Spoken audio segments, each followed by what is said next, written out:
Hey, it's Conrad Thompson. Thanks for checking out the podcast here on YouTube. Be sure to hit the subscribe button and the notifications bell. You'll get a notice anytime we upload some new content. And when I'm not asking Bruce, hey, how big was Batista's? Well, you know.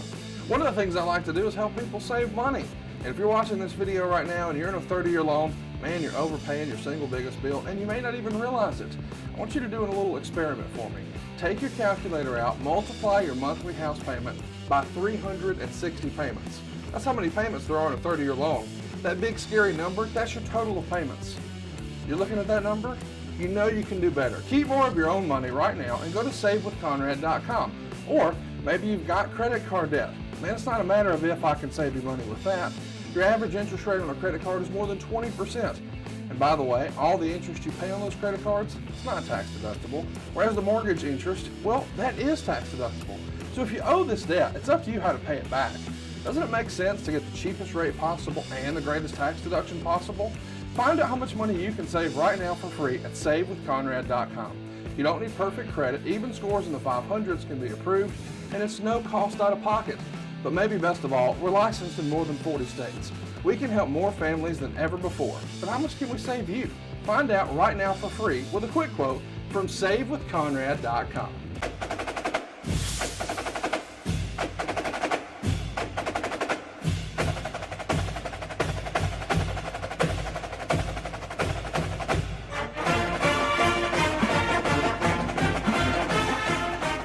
Hey, it's Conrad Thompson, and you're listening to Grillin' JR with the voice of wrestling, Mr. Jim Ross. Jim, how are you, man? I'm good, Conrad.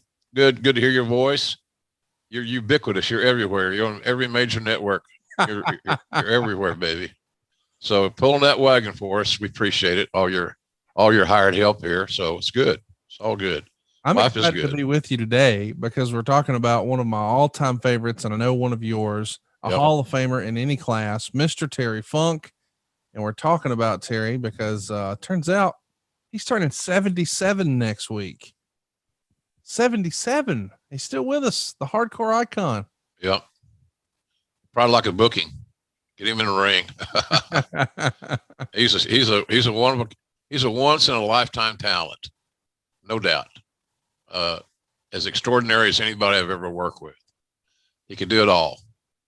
You know, and we'll get into all that. But his background is what I think has extended his career. I mean, he's a lifer, and this is all he's known basically since he was a kid, and being raised by his dad, who was a famous promoter, Dory Sr. So it's interesting. It's interesting. It's going to be an interesting show because Terry's just an interesting guy, and he's got such an amazing background and past, and his path has touched so many talents. You know, you talk to a lot of talents, they'll tell you that Terry Funk's one of their all-time favorites because he extended his career and he reinvented himself 2 or 3 times, and he wasn't afraid to take a chance. So I'm a big fan of Terry Funk, big time, and we'll wish him an early happy birthday. Of course, that's next week, but this weekend there's something pretty interesting happening on Dynamite. It's a Saturday night Dynamite, and it's live, right, Jim? Yeah, we're going to be live Saturday night on TNT, and of course headlined by, it's a good card. It really is a good card, but the focal point of the card is Kenny Omega defending the AEW world title against Jungle Boy Jack Perry, and that's been talked about for several weeks. I kind of like that, where we got a little build and build some anticipation. I think that's good booking. So it'll be a good show, and the fact that it's live is a joy to me because, you know, as has been said, nothing can go wrong because it's live, type thing. So that match should really be extraordinary, and I'm looking forward to it a great deal. So Saturday night's the night, folks. You know, we moved around because of the NBA playoffs. Man, I watched. I got so wrapped up, and I started really liking the playoffs, even though it's kind of screwed up our broadcast schedule. But man, there's been some good stuff on NBA playoffs this season, and I was excited about Trae Young, kid from Norman, my town, and I saw him play in high school. I saw him play in college at OU. He's only there 1 year, but he's kind of the sentimental favorite to me. He's kind of undersized, but he talks all the damn. He talks some shit, man. He's funny. He's so funny. He's a little bulldog. So anyway, life has been good, Conrad. It's all good, and I'm glad everybody's podcast is doing well. You and I were speaking before we started recording that, your creations dominate the top 10 podcast rankings, and I'm glad to be a part of that time to time. So it's all good. It's good for our team. It's a team win, and you've got a good team together, and I'm glad hopefully everybody's having fun doing what I do, what you do. I got my new shirt on, Conrad. I see that. Slobber Knocker AF over at shopaew.com. That's right. And yeah, man, you're right. There's a lot going on with the podcast this week. Eric and I did a watch along of Nitro from July 1st, 1996, the go home show for Bash at the Beach, where Hulk Hogan would turn heel. And then Jeff Jarrett and I broke down the very first TNA show that happened here in Huntsville, believe it or not. Of course, Tony Schiavone and I are still having fun talking about all things Jim Crockett in 1986. And that includes the build to the Great American Bash. I think next week is sort of the go home edition for that. Bruce and I plan to get together and talk a little bit about Vengeance 06 and what an interesting time in wrestling that was. Of course, we're going to do Undertaker's 1999, King of the Ring 01. Lots of fun stuff coming there. I don't know that you've had a chance to catch Arn yet, but we've sort of hit the reset button on that, Jim. Yeah. We're taking it week by week, day by day through his journey through the territory system. So as he's working for the Fullers or the Armstrongs or Mr. Watts or the Crockett's, we're getting a week to week accounting of what was going on in the life of a territory wrestler back then. And it's been really fun. Yeah. It fits Arn better. I think of course he can tell his own story. It's just a matter, like you always do. Your team provides great information, and you are a good point guard. You may be the largest point guard in the history of not only the NBA. Conrad, can you imagine me and you and our fat asses in basketball attire? We'd be losing a lot of games. Yeah, and humility. Yeah, whatever. A lot of games. Oh yeah, baby. So it's all good. And old Conrad's got a birthday coming up soon. Yeah. Number 40. Oh boy. This is my last broadcast with you before I'm a 40-year-old. How about that? Wow. I'm moved. I moved, Connie. So it's good though. So happy early birthday. I know you're going to enjoy it, and just wish I had the schedule compatibility to join you, but nonetheless, we'll make up for it. I promise you at some point in time, because I know we're going to spend some time together in Chicago. Is that still on? That's still on. It's going to be all out weekend. It's a Top Guy event for all of our big supporters over at adfreeshows.com. Arn Anderson's going to be there. Tony Schiavone's going to be there. Jim Ross is going to be there. And of course, Eric Bischoff and Jeff Jarrett will be there. The only way to take part in these sort of get-togethers is to join us over at adfreeshows.com, where you not only get all of our shows early and ad-free, but you get bonus content that you can't get anywhere else. And right. To my surprise, the gang has put together 40 new pieces of content that will drop on June 27th, which is my 40th birthday. So 40 on 40 is what they're calling it, sort of our version of the 30 for 30. 40 for 40. Here, 40 new pieces of content on the same day, not the same month, not the same week, the same day, June 27th. Yeah. So stay tuned for that. And by the way, people seem to be really digging your old radio shows. We dug those up with our 6-man tag team partner on that venture, Mr. Dennis Brent. Right. Now we've been able to play back some of those historical tapes that people thought were long gone. Yeah. I was really glad that you were able to secure all of those. And I'm especially glad that Dennis was able to find everything. And, he's very meticulous. Dennis is suffering from MS, multiple sclerosis. So he's a little bit limited with what he can do and what he can't do. But he's a great friend and he's a wonderful fan. And I'm surprised that the buddies from WWE and A&E haven't tracked him down for memorabilia. Right. He's got some good shit, man. Really good stuff. That's what we used to say to our local pot dealer. Oh, he's got some good shit, man. So it's all good. It's we're busier than fruit merchants. You know, some people say, what does that mean, JR? What does busier than a fruit merchant mean? Well, here's the theory, Conrad, in a short form. The fruit merchants would park their trucks at an intersection or some busy highway area, and they'd put their tomatoes and watermelons and all these things in their big baskets. So they would sit there and people would stop by and buy their fresh stuff. Well, when the business slowed down, or that block or that location wasn't working, they'd move to another location. That's why I say, you know, my grandpa say, you know, he's busier than a fruit merchant, because you gotta keep your fruit and your vegetables fresh, and he can't. They're not going to do good just sitting there. Right. So busier than a fruit merchant is what you've been, what I've been, but I've been off work for a while, you know, because of the taping schedule. So anyway, it's all good, man. I love what I'm doing. Love doing this, and this is going to be. I'll look forward to this show for quite some time. Well, without further ado, let's jump into it. We're going to be talking about all things Terry Funk. He was born in Hammond, Indiana on June 30th. So he's going to turn 77 next week. Everyone thinks Amarillo, Texas, I guess, is the birthplace of the Funks, but they didn't move there until the end of World War II. Terry's father, Dory Funk Sr., ran Western State Sports out of Amarillo. And Terry, I guess, was probably always destined to be a part of the wrestling business. What'd you see of Western States back then in Oklahoma? Not much. Everybody was on local TV, so it wasn't a cable overlay. So if your local television signal did not reach into a specific area, like from Amarillo to Oklahoma, then you never saw it. So I never saw that show once in my lifetime. I heard a lot about it. I'm sure I've seen clips, because so many of my friends worked through there,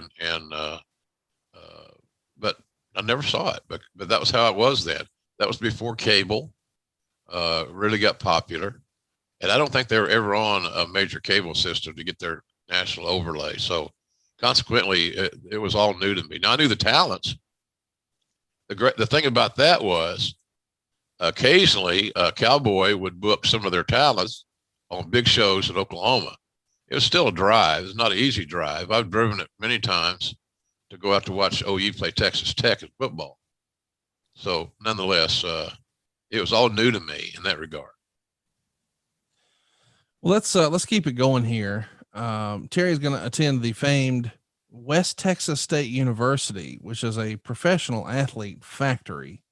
18 NFL players, probably most notably Mercury Morris of the NFL, Maurice Cheeks of the NBA, and even 13 pro wrestlers. Now, this is what we wrestling fans always hear about. Let's run through this crew here. Terry Funk, Tully Blanchard, Bruiser Brody, Ted DiBiase, Manny Fernandez, Dory Funk Jr., Stan Hansen, Heath Herring, Dick Murdoch, Dusty Rhodes, Tito Santana, Barry Windham, and Bobby Duncombe Sr. Everybody talks about Minneapolis and this big Minneapolis crew, but man, does anything really compare to West Texas State? Not really, especially when you run down that roster you just did. I'm not so sure how much they delivered in the classroom. Right. I'm not so sure how many times they went to class. And how, I don't know that all those guys are all totally enrolled. You know, Murdoch always said that he was a student there and, you know, on scholarship. He wasn't. He never attended any class at West Texas. I think Dusty Rhodes claims the same, right? Dusty would probably be in that same hunt. Yeah. You know, guys would go in that era because of the different rules. They'd go to school a semester and not go to class. And so then at the end of the semester, and then consequently coinciding with the end of the season, their grades would not qualify them to go to the next year. Now that didn't apply to everybody. You know, a lot of guys did go to class, and some of them did graduate. Was Tito Santana on this list? Yeah. You know, I think Tito graduated because Tito became a school teacher. So I'm joking about the guys that were never enrolled. Therefore, they didn't go to class, but they still had that allegiance and that loyalty to their school. But it's incredible the amount of quality talents that went to West Texas State back in those days, and the marks that so many of them made in our world of pro wrestling. Yeah, it really is. And I get it. It's a wrestling podcast, but he's saving us money on our mortgage. Do you really trust this process? The reviews don't lie. 5-star review after 5-star review. We make it fast, we make it easy, and it's no cost or obligation. Give us a shot to earn your business. I'm telling you, you'll be glad you did, especially if you like keeping more of your own money. You don't need perfect credit or money out of your pocket. So what are you waiting for? Hurry to savewithconrad.com. Terry's going to play both football and amateur wrestling here at the school. Did you ever hear of what Terry was like back in college? I mean, do you think it was much different than later? When did he come out of his shell? I guess. Yeah, probably when he was about 6. There you go. Yeah, I think Terry's always been Terry. I think he's just, Terry was that over the top, bigger than life personality, young. The guys that played football with him and guys that were passing in the night out there in Canyon, Texas, will tell you that Terry's always been what you see is what you get, and which boded well for him. Big personality. So I'm assuming that Terry has always been on the same road that he's traveled now almost 77 years. Were you keeping up with any sort of college stuff? I realize that he's a few years older than you, but as a young man, you were obsessed with football. Was that information easily accessible? Were you able to keep up with West Texas State football from where you lived in Oklahoma? Not really. The media world, it was still shrunk. It still shrunk. It wasn't as big and spread out as it was now, accessible. Yeah. So not really. They didn't make the sports pages every day, quite honestly. But they had, what we all knew, they had a good football program because they had some quality athletes. And but no, I didn't keep up with it just wasn't on the radar, and where I lived, it was either Oklahoma State, getting a little touch, a little taste every now and then. Tulsa had some good years. And of course, Oklahoma had a tradition that was being big monster, much like Alabama was being fed every year. So, no, I that's kind of that was our little world there, because again, the shrunken world of the media was a lot different than it is today. Let's, before we jump into Terry's wrestling career, cause he's going to start working in 65. Oof. Some of our younger listeners who really just grew up with you in the Attitude Era, they probably don't know what a big player Dory Funk Sr. was in the business. Can you add some context to that? Well, he was a power broker. Dory Sr. had a lot of influence within the NWA, and there's several guys you can point to that had the same. Fritz Von Erich had that influence. Eddie Graham, a lot of those former wrestlers turned promoters had invested themselves within the NWA, and that was basically all about who had access to the dates for the champion. That's what it was all about. The champion was the thing. And of course, Dory Sr. had 2 sons that were NWA champions, and both very, very good. They're different as hell, but they were different in their not just their performance, but their style, presentation. So I'm a big believer that it was to me, that's a story in itself. How many ex-wrestlers leveraged themselves into a territory through their contacts, the fact that they were working and they were valued, draws and so forth. So it was Roy Shire was a former wrestler, started promoting San Francisco, did it for years and years. Vern Vergania, AWA. He was smart enough to create his own entity. He didn't want to be beholding to the NWA and the whims of a small group of wrestling politicians. And so it was an interesting time to be around wrestling. I was in '65. I was 13 years old. So Terry started long before I got really aware of. I was still hauling hay and playing junior high football and things of that nature in '65. So, but I'm sure glad I made that choice, that career choice.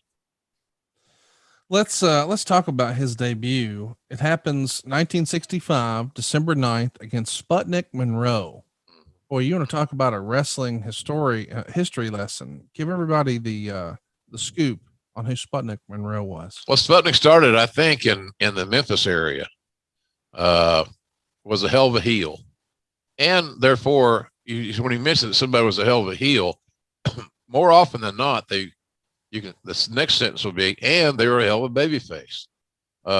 One of Sputnik's claims to fame was he helped integrate wrestling, yes, sir, in Memphis, and so he was instrumental in that because also Sputnik. I don't know how gracious Sputnik was. I'm not peeing on his Cheerios regarding his vision for integration. It was well past time when the black people had to sit in the balcony and all that shit. It's horrible. And then finally, Sputnik says, "Look, the higher priced seats. They got the money for these seats. They should be allowed to sit where the hell they want." And then more of those high dollar seats, ringside, for example, reserve seats, would be made available. Therefore, it would increase the grosses, which went directly as a portion of those grosses to the talent's pay, because that's the only way they got paid was to sell tickets. Right. So Sputnik was big, and that was his major claim to fame. I came across Sputnik about this time as he became a rival to my boyhood hero, Danny Hodge, in that junior heavyweight division, because Sputnik he might have been 200, maybe, small, 5'8", 5'9", somewhere in that neighborhood. But he had a gruff voice. He had that blonde streak in his hair, scars everywhere. He was a swordsman and a lot of blood. So he had a little issue with Hodge, TV program. And then he'd run do his time, then he'd go to another territory like so many did. Right. So Sputnik was a very unique figure in pro wrestling. So if you look back at integration and things of that nature, Sputnik was always going to be in that conversation. And he also was a good enough hand that Funk Sr. knew that Sputnik would take care of Terry. He wouldn't put Terry in deep water that Terry couldn't navigate from.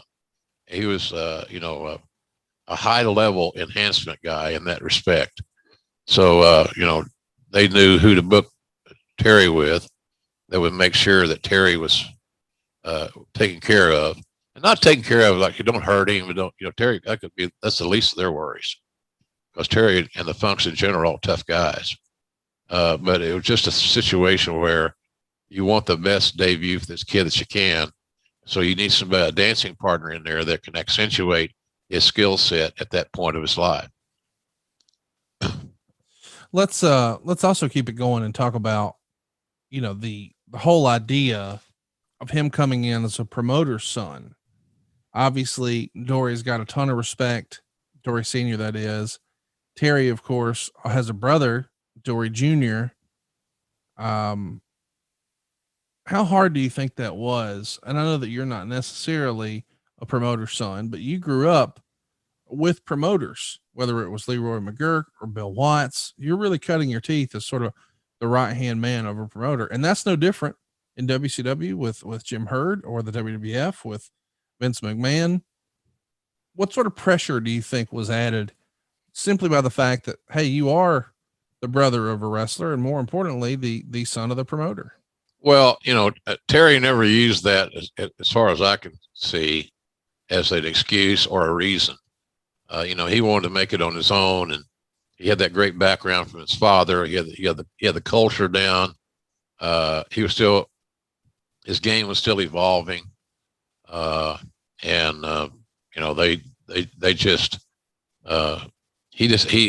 wanted to do it himself, but getting his dad getting him some bookings, and then subsequently helping Terry get recognized to a level that he could be trusted and depended upon to be the NWA champion after his brother's run. It certainly didn't hurt things, So I kind of think I'm a big believer, Conrad, in some of these second generation cats. Yeah, men or women. They have a different edge to them. They have a different feel, a different passion, different motivation, and not all of them. Not all second generation guys are successful, right? But a lot of them were, and I think it was because of how they were raised, and they knew what was expected of them. For Terry and Dory, they knew what their father expected of them as far as being on time and being reliable and working your ass off and staging a great match. So I'm sure there's pressure, but maybe not there's pressure on you when you don't have the talent, and you know that you're getting booked because of who you're related to, and or who you're connected to, your social group or whatever. I think there's a lot more of that today even than one would imagine. So he had big shoes to fill, and he knew that if the promoter that he was working for wasn't satisfied in some aspect of the presentation, that they're going to call Dad. Right. They're going to call Senior, and Senior's going to have I don't say the woodshed, but he's going to have a little chat with the boys. So that's the old school stuff that I like. So, but Terry just had so much talent, but he was a wild child. So sometimes that would lead to an old school kind of a more structured promoter to wonder, what the hell have I done here? Because this guy's out of control. But the out of control element of Terry Funk was kind of what made him a star. Let's talk about how he becomes a star. He's tagging with his old pal Dory, his dear brother. They're rising through the tag team ranks, and they're working top guys in singles as Ernie Ladd and Hank James. When do you first hear about Terry Funk, the wrestler? Do you remember? Through the magazines, quite honestly. It wasn't no Twitter, no social media. So the magazines, though, covered them, and the publishers of the magazines, the old After Mags and all those stuff, George Napolitano's magazines and so forth, they covered these second generation guys because it's a good story, and the fact that these guys are not ham and eggers. Dory Jr. and Terry were bona fide stars early on because of their mindset, their preparation. They were ready to go. They've been trained correctly, and I'm sure they were trained very aggressively and very hard. But nonetheless, the magazines kind of tipped me off to it, and I've had I think the first time I ever saw Terry, I know it was the first time I ever saw Terry. Cowboy had an angle going on in Mid-South where Ken Mantell was the top babyface, and Colonel Buck Robley, who also came through that West Texas area. And I think he might have been from Indiana too. I'm not quite sure about that, but I think he was. He had a bounty on Mantell, the old bounty angle. And it ran for 6 or 8 weeks. So Cowboy would bring in, like to New Orleans or the biggest houses, he'd bring in somebody. I think Ernie was a bounty hunter at one time. So, but when it came down to the last bounty hunter to take on Ken Mantell was Terry Funk, and I was referee. So the first time I ever saw Terry was back in the 70s. As the last bounty hunter in the program. And boy, I'll tell you, I had never been in the ring, and I refereed a lot of matches for Cowboy back in that era. I never was in the ring with anybody quite like Terry Funk, because there was a lot of guys had a rhythm and a cadence, so to speak, and things that you would expect them to do. But man, oh man, Terry he had another book. He played from it. He had a different playbook, Conrad. And I'll just tell you that I thought that night that I had seen as good a wrestler to date that I had ever seen. He was that amazing. And of course, he put Mantell over in a bloodbath and a physical son of a bitch, and it was great.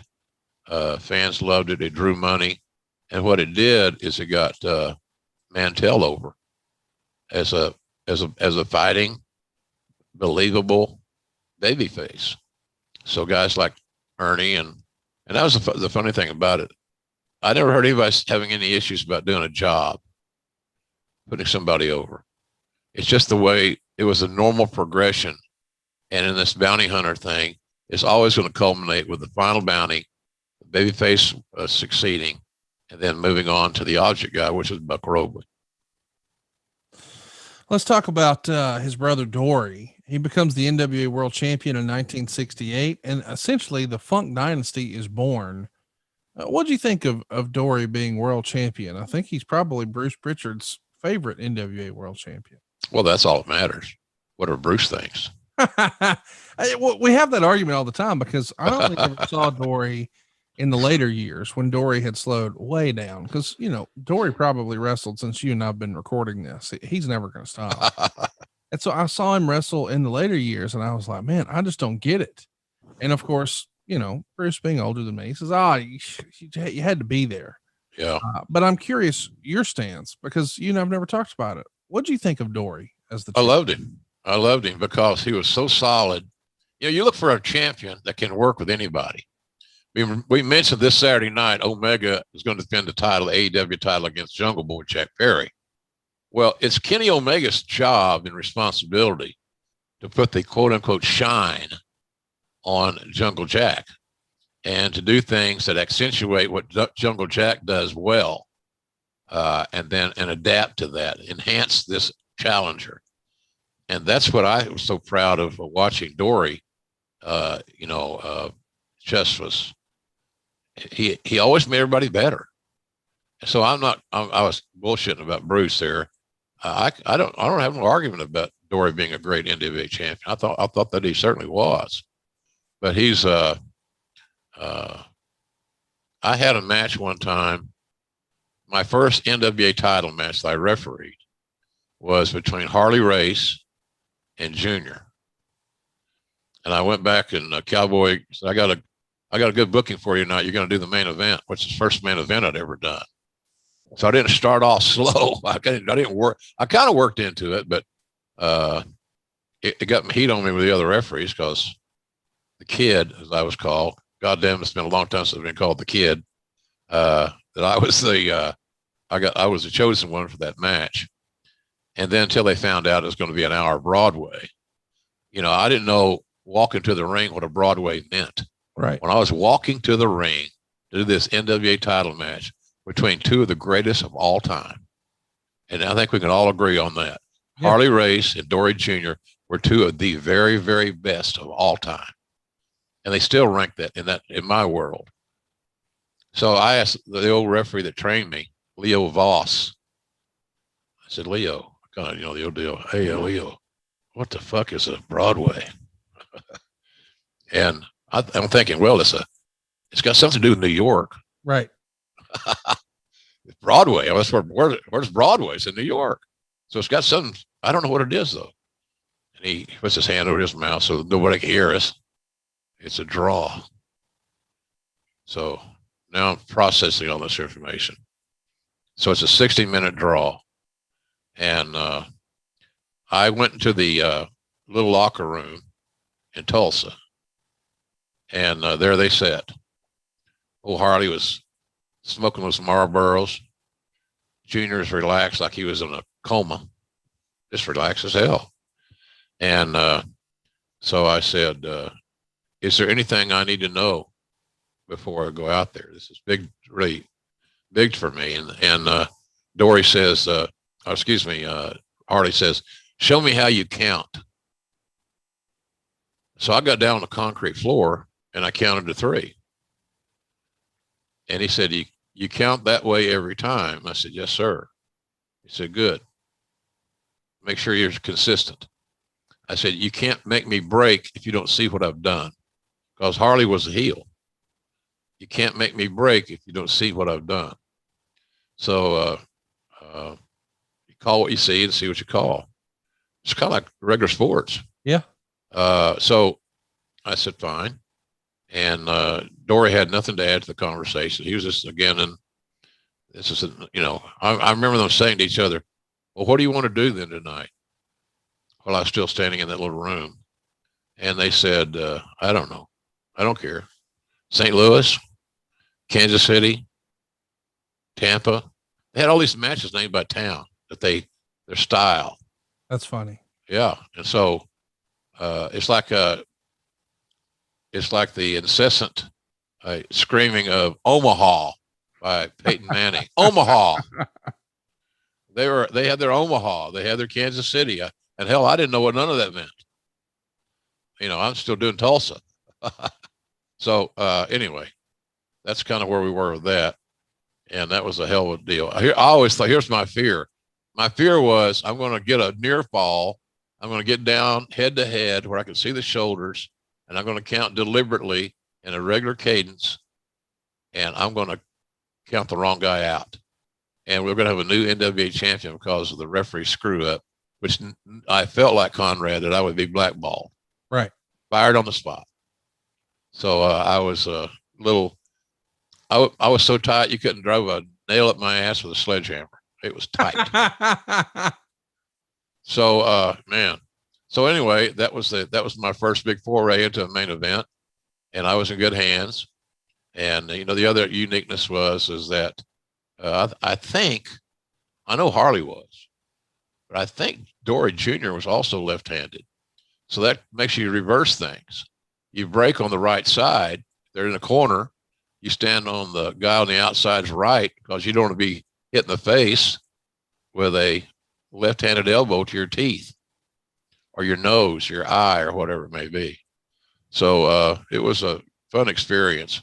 But Dory was they were amazing. Here's the other thing, Conrad, before I leave this story.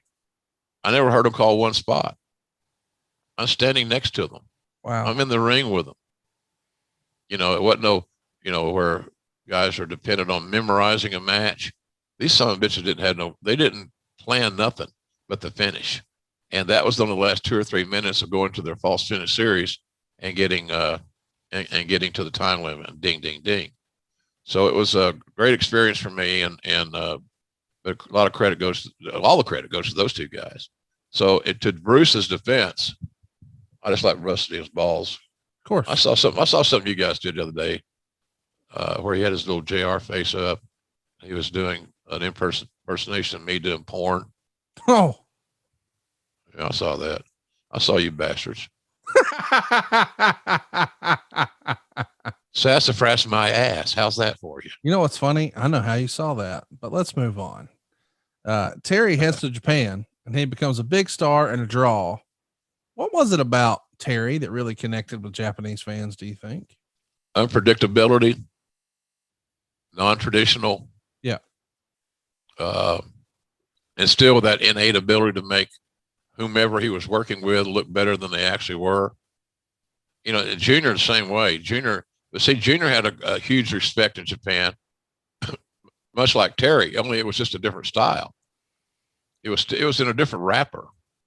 It was great taste, but a different wrapper.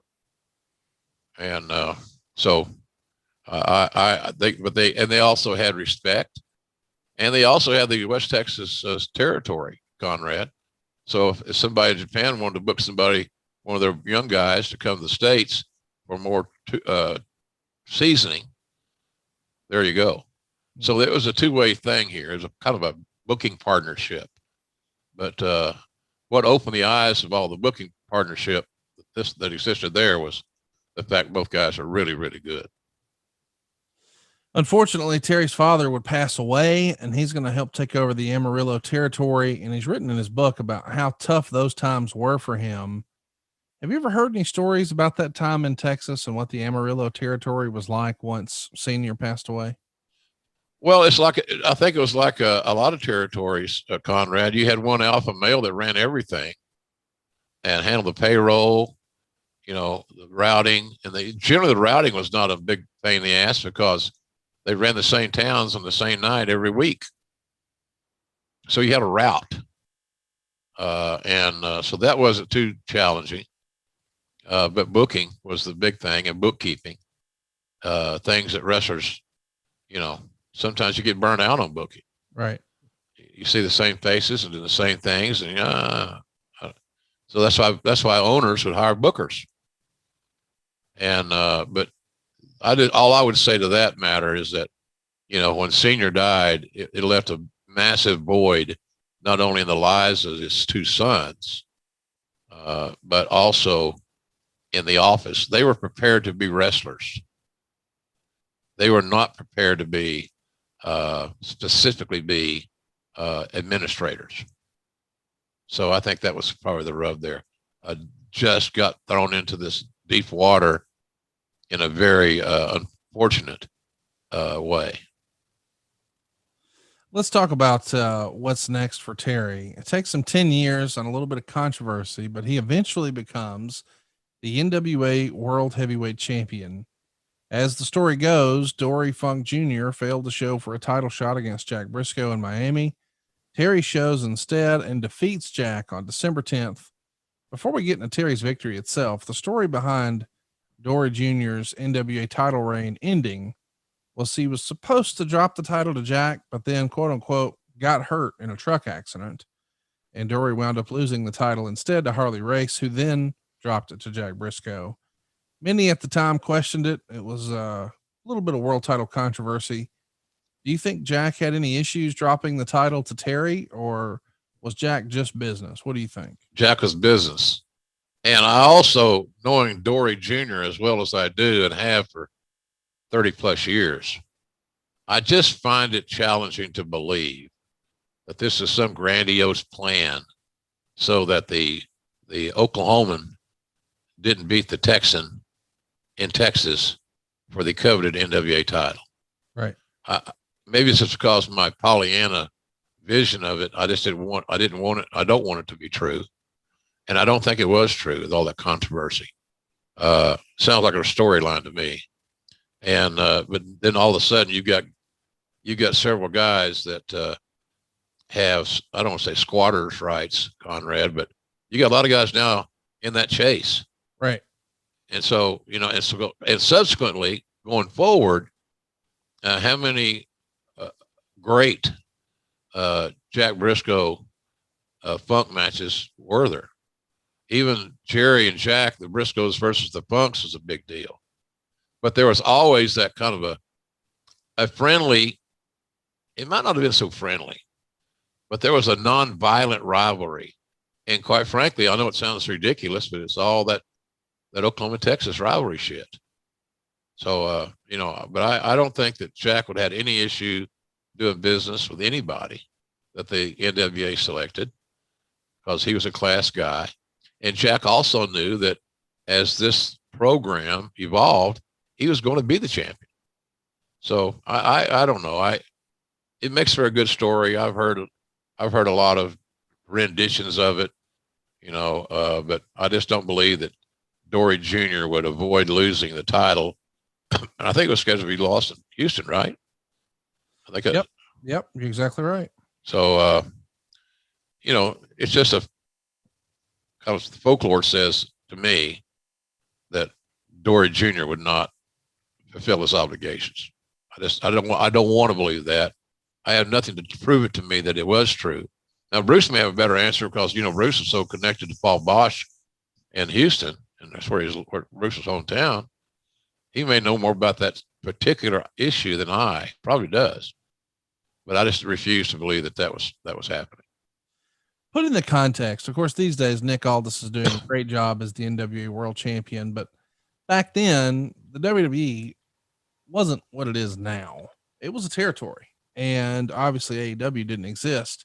The NWA was the not just governing body, but like they were professional wrestling. And so when you were the NWA world champion, you're the top guy in the whole doggone industry, not just Right. in Florida, not just in New York, not just Texas, but all over. Right. And, you know, I'm curious from your perspective, did Terry deserve that honor? Did he make the belt? Did the belt make him? We hear that cliche a lot when it comes to belts. Hell, I don't know. He was, I thought, I don't know how anybody could doubt the fact that Terry wasn't qualified to be the NWA champion. Right. I mean, he was certainly qualified. And the other thing about that too was for the NWA's piece of business, you know, you had the Funks going to Japan all the time. Right. They had a business partnership there. And not only were they working on top in these major venues, they were, again, as I mentioned earlier, they were bringing some of those young Japanese talents over to Texas to work the territory, to get experience. And that was a big favor that was coveted by the Japanese booking office. You know, I don't know if that was just Inoki or Baba. I think it was after Ricky Dozan got murdered. But nonetheless, they had a partnership. So all of a sudden, now the Japanese are getting coveted dates on the NWA champion. That was a big deal, basically simply on what you just said. It was the title. It was a big deal. It was made a big deal in Japan by their writers, their magazine people, their TV shows. The NWA champion was on a pedestal. And due to the Japanese relationship with the Funks, they had an opportunity to use that champion and draw money. So it was, you know, I think Terry was, I don't think it was too soon or anything along those lines. I mean, Terry was such a contrast to Junior that people said, man, this is quite a departure, even though these guys are brothers and they have the family resemblance and you know, they are fundamentally sound. They work snug. They tell good stories. They just have a different presentation. So I think Terry was a great choice for the champion. And you look at how smart, how shrewd the Japanese were as far as their business acumen. All of a sudden, they get a partnership that includes the NWA title. Hard to beat. Not a bad deal, buddy. So eventually, and by the way, I guess it's worth mentioning in case you're keeping score at home, Terry and Dory become the first set of brothers to ever be NWA world champions. Pretty big deal. Harley Race is going to defeat Terry in Toronto on February 6, 1977. That makes Harley a two-time NWA world champion, but it's 424 days as champ for Terry Funk. Eventually, though, the Funks decide to sell the Amarillo territory to Blackjack Mulligan and Dick Murdoch not long after Terry dropped the title. Can you say plane wreck, train wreck, car wreck? All that, all the everything. It was, I remember Watch talk a lot to Murdoch, and Cowboy was a different businessman. You know, you're well aware of Bill's credentials. Yes. He was a businessman. And, you know, I learned so much in just my normal business, paying bills on time, being responsible with your money, saving money. I learned from Cowboy. He didn't want to see me end up like, he'd point out guys. Hey, kid, see that guy right there? I guarantee you get more money in the bank than he does. Yeah, but Bill, he's driving a Cadillac. Don't make a shit. The only reason he's driving a Cadillac is because they can't find it. I'm sure he's behind on payments. Don't be that guy. You can't spend more than you earn. You got to balance your books. And that's why the story I had told that one time about Murdoch not cashing a $1 check. Yeah. He knew Cowboy was going to be anal as hell to find that $1. It's missing. But the check had never been cashed. I know that sounds ludicrous, but there is a rhyme to this reason. So, but Murdoch and Mulligan, albeit great in-ring talents, and they're big Texas guys and big Texas baby faces and all that stuff. they weren't ready for that. We talked about Dory and Terry not wanting that, seemingly didn't want that obligation to be to do the bookkeeping and to do all that mundane like work. Then you amplify that about 20 times and you got Mulligan and Murdoch. So it was interesting, but that was a brother-in-law type deal. Look, I'm not so sure did Mulligan go to West Texas? I know Mulligan was one of the first guys Bear Bryant tried to recruit when Bear Bryant was at Texas A&M. Really? I didn't know that. Yeah, Mulligan was a big time recruit. That's a story I've always heard. It sounds correct. I mean, Bob Wyndham was a massive lineman that had quickness and athleticism and all that good stuff. And as the story goes, the legendary Bear Bryant was really in love with his upside. You don't see too many guys 6'6", 300 pounds in that era, right? That could move around. So anyway, to me, when that happened, of course, I was sold by a cowboy. I was a cowboy disciple. He said, well, this is going to last about X long. And sure enough, he was about right. It just fell apart. Let's keep it moving here and talk about what's next. We mentioned that they're going to sell the territory, but Terry wrote in his book that he felt like the business was changing and now was the time to sell. And for whatever reason, it's always felt like Terry was a visionary for the pro wrestling business. Why do you think that is? Well, Terry's always been known as somebody that thinks outside the box. You can see that in the matches that he's had that we all can recall in different characterizations, as the white meat babyface, as the low-down scoundrel, heel, Chainsaw Charlie, all these other things that he did. My eye, Lawler, you son of a bitch. My eye. The empty arena match. I was entertained as hell in that match. Lawler and Funk had great chemistry, by the way. And of course, good old Lance Russell did a great job in an empty arena doing his thing back in the day. But Terry's always been a guy that thought outside the box, looking down the road. So was Terry Funk a visionary? Damn right he was. And he always had a good vision for the business and a plan. He always had a plan.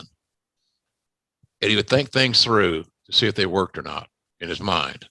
So he was truly a visionary, no doubt about it, Connie. Terry has literally traveled the world working for everyone from Eddie Graham to the Sheik to Giant Baba. His career has probably spanned, I think literally 6 decades. When did you first get the chance to meet Terry in person? When I refereed the bounty match in New Orleans. Okay.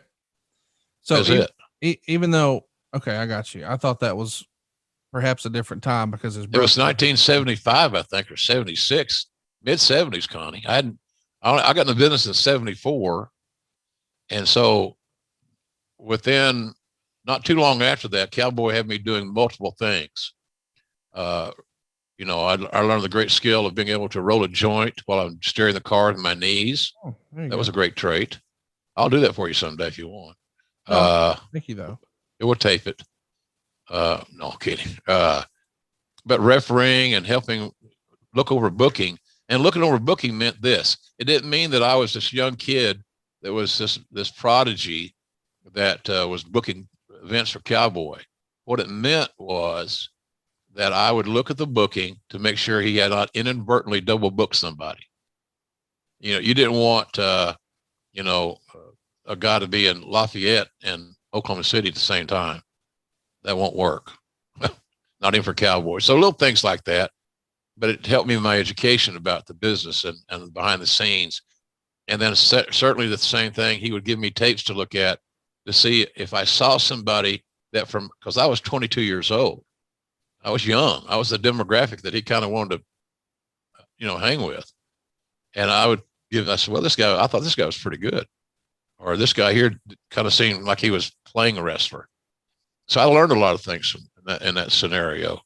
So, but in any event, Terry was always after I refereed that match, we bonded. As a matter of fact, after that match, he offered me a job to come work in their office in Amarillo and referee. Well, I had no desire to do. If I'm going to go referee for somebody, I'm going to do it at home, and I'm going to sit still under the Cowboys learning tree, because to me that was an invaluable education, and it has since proved out to be true. So I'm not sure what you asked me, but anyway. Well, let's talk about when Terry decides to venture out of wrestling. He does Paradise Alley with Sylvester Stallone, and later on he did Roadhouse with Patrick Swayze. And I know that these days when people talk about wrestlers and movies, some people will go tongue in cheek and reference Hulk Hogan. Maybe they'll poke fun at a John Cena movie. These days, everybody's talking about The Rock or Batista, but Terry Funk's probably one of the first guys to do it, right? No doubt. And they weren't ham and egg roles. Right. I Paradise Alley, one of my favorite movies. From 78, by the way. Wow. I mean, I know a lot of people go say, "Oh, what about Hulk Hogan?" 78. Right. No, Terry was a trendsetter, man. See, all these guys will take credit for their own successes, like most people in wrestling do. They don't realize they're surrounded by a team and a group of people that enhance their opportunities to be successful. Terry led the way for this thing. The Hollywood saw that these wrestlers are merely larger than life stuntmen because they do their own stunts, and they're also, and maybe more importantly, are extemporaneous speakers. Because back in the day, talents didn't spend all fucking day going over their match. It's going to last 4 minutes. Okay, so I bullshit guys all the time. Okay, now you breathe, you inhale, then he'll exhale. Then you can lock up. But write it down now so you don't forget how to lock up. Right. It's fucking hideous. I can only imagine, and this goes, I would suggest every wrestling company has some of these same ills, Connie, that their talents have no confidence in their own innate ability and their instincts to go out and work a match. I do Harley Race and Dory Funk Jr. They're going to do an hour Broadway. I don't hear them call a fucking spot. Right. I didn't see one goddamn leg slap, for fuck's sake. God damn it, Conrad. I want to pinch your cheeks, you motherfucker. But yeah, come on. So that was just a different time, and these guys are creating art in a unique way. And then Terry finds his way into the silver screen, and that those movies helped reinvent him again. Right. It's another pat on the ass. Okay, moving off the ladder now. So he was so talented in a variety of ways. Let's talk about 1981. Memphis, Tennessee is on fire. I think most people agree those early 80s, 81, 82, 83, probably the golden years financially for Memphis. I'm sure we'll break that down some other time. But it's a scene where we're going to have one of the most famous matches, not only of Terry Funk's career, but of all of wrestling. It's Jerry Lawler and Terry Funk. They're working a program that winds up in an empty arena match. Now, I'm sure a lot of you are wondering, how in the world did we get to that stipulation? Because back in the day, you would have things like, we're going to build to a cage match, and then we might have a lumberjack match before that or some such. Mm-hmm. But an empty arena match, the concept is Lawler is so popular with the local fans, these filthy Tennessee fans, or whatever Terry was saying at the time, he can't possibly get a fair shake. The only way to make sure that I get treated fairly is if there are none of these heathen fans here in the arena. So an empty arena match is set. Of course, it's only a few minutes long before Lawler kicks Funk's elbow while he's holding a piece of a broken 2x4. He jams it into his eye accidentally. My eye. There you go.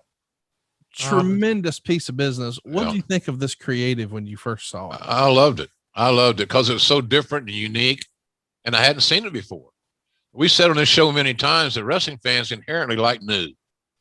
They like new challengers. They like new champions. They like new angles, new storylines, new marriages, et cetera, et cetera. So for me, and I was in that I might not be on your level of consuming as much product as you have to do your 7 podcasts a week. Sure.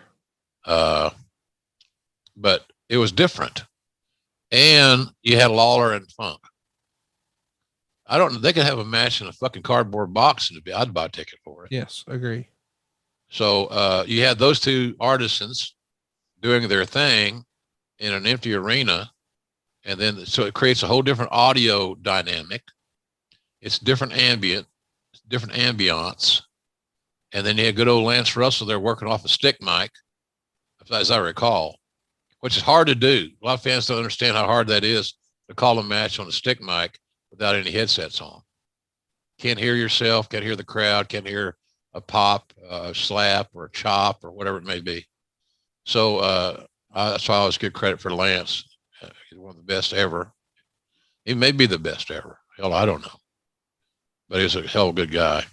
But anyway, I thought that match was unique and it's different, and I enjoyed the hell out of it. And there's, that's where I think we borrowed that for Foley and Rock. Had an empty arena match. Oh yeah, you did. Yeah. And so it was revitalized, shall we say. So anyhow, I liked it, Connie. I really did. I thought it was a very unique presentation. I don't know whose idea it was totally. If you asked Lawler, he'll probably say it was his. If you asked Terry, he'll probably say it was his. I don't care. I know I enjoyed it and I was in the business and I was a wrestling fan. Let's talk a little bit about the shock that comes next. And I know, Jim, I hope you're sitting down, but Terry Funk went back to Japan and announced his retirement. So Terry Funk retired here. And of course, as we know, that's all she wrote. That'll be it. He's going to finish up with a retirement tour for All Japan. And that's it. That's the end of Terry's wrestling career. It was cut too short. Wouldn't you agree? Yeah. Well, it's another way to draw money. I don't think he had any intention to retire. Really? No. I think maybe he was thinking that maybe Hollywood was his new ticket because of the success of Paradise Alley and Roadhouse. Goddamn, man, those movies they're still getting airplay. Yes, they are. They're on cable. I've stumbled, and this me being the fan that I am, and when I catch it, I watch it, even though I've seen them both numerous times. But yeah, I don't think he may have had a kind of a whim. I need to get off the road. I don't know how old Terry would have been in 70 and 83. But he was no spring chicken. But I don't think he was going to ever retire. I mean, we'll look back at his track record. How many times did he come out of retirement? He may have the all-time record for that, Connie. It's the ultimate, people poke fun these days and they say, oh, the Dusty finish. Well, this is the Terry finish, right? It's the false finish. He's retired. No, he's not. He's retired. No, he's not, because he retires in 83 and then comes back to wrestle in All Japan in 84. Now we know these days it's sort of just looked at as, well, haha. But in Japan, do you think that hurt his credibility a little bit? Or was it box office because people were so excited to see him back? I think it was box office because people were excited to see him back. And here's the deal. If you're a good announcer or you're a good promoter, you simply say he's changed his mind. He missed it too much. He missed you guys too much. He missed the competition too much. So maybe on the ignoring the advice of family, he's going to get back in because he misses it so much. And I can see that ingratiating Terry even more and galvanizing him with his target audience. It's marketing. It's what you do for a living. Yep. It's marketing, man. You can't sell goods out of an empty wagon. And he liked those payoffs because he got paid really, really well. I mean, those guys are going to Japan in that era, especially for Mr. Baba. And I'm not knocking Inoki, but Mr. Baba was always known as a real good payoff guy. Ask Stan Hansen. God, I wish I could ask Bruiser Brody. Those guys, Vader, all those cats made huge money because I had to negotiate with those issues when I was, in various stages of my career. So, but I never thought that he was going to, he was going to retire. I thought he was still looking for opportunities, and he found them. Well, he's going to find them all over the place. He's eventually going to come back to America, and boy, there's a whole new world here. He's going to sign up for the World Wrestling Federation. And he says in his book, he saw the writing on the wall when Vince had Hulk Hogan and Cyndi Lauper do an angle together, and he knew that the quote unquote war was already over. So Funk's going to debut in June of '85 for the WWF. Do you think it was a big blow to the NWA or Mid-South or the territory guys for Terry Funk to sort of join the evil empire here? Maybe internally to some degree. Do I think anybody ever approached Terry and said, what are you doing to your NWA legacy? No. Terry didn't do anything, Conrad, that anybody on any promoter's roster would not have done. Right. The hot kid in town was McMahon's revitalized WWF, and there was going to be opportunity there, big houses. Again, most of the monies you're going to earn are going to be, now WWF had a good plan as far as royalties as it's evolved. I got a royalty check just the other day. Well, good for you. Yeah, man. I probably got to buy a couple of new cars. No kidding. I did 8 more Rolexes, and I get a boot job from my girlfriend. By the way, if you'd have bought those 8 Rolexes this time last year, they'd be double in value. So not always a bad buy. Really? Oh, dude, it is bananas what's happened during the pandemic to watch prices. It's freaking crazy. I got one, and I practice what I preach. It's worth more than what you paid for it right now. Well, I'm sure. Yeah. Yeah. Well, that's good to know. Yeah. That'll be something else I can leave my heirs. Absolutely. Anyhow, it was the obvious thing to do. These guys are independent contractors. You got to go where the money is. If you're a Cowboy, I can guarantee Cowboy didn't give a shit because Terry is going for the payday. Right. And I can assure you that if Watts had been in Terry's position, didn't own a territory, was still active and all this other stuff, he'd have wanted to do the same thing. You want to travel to where the cash is. You do that every day selling mortgages. Oh, yeah. So it's just no different.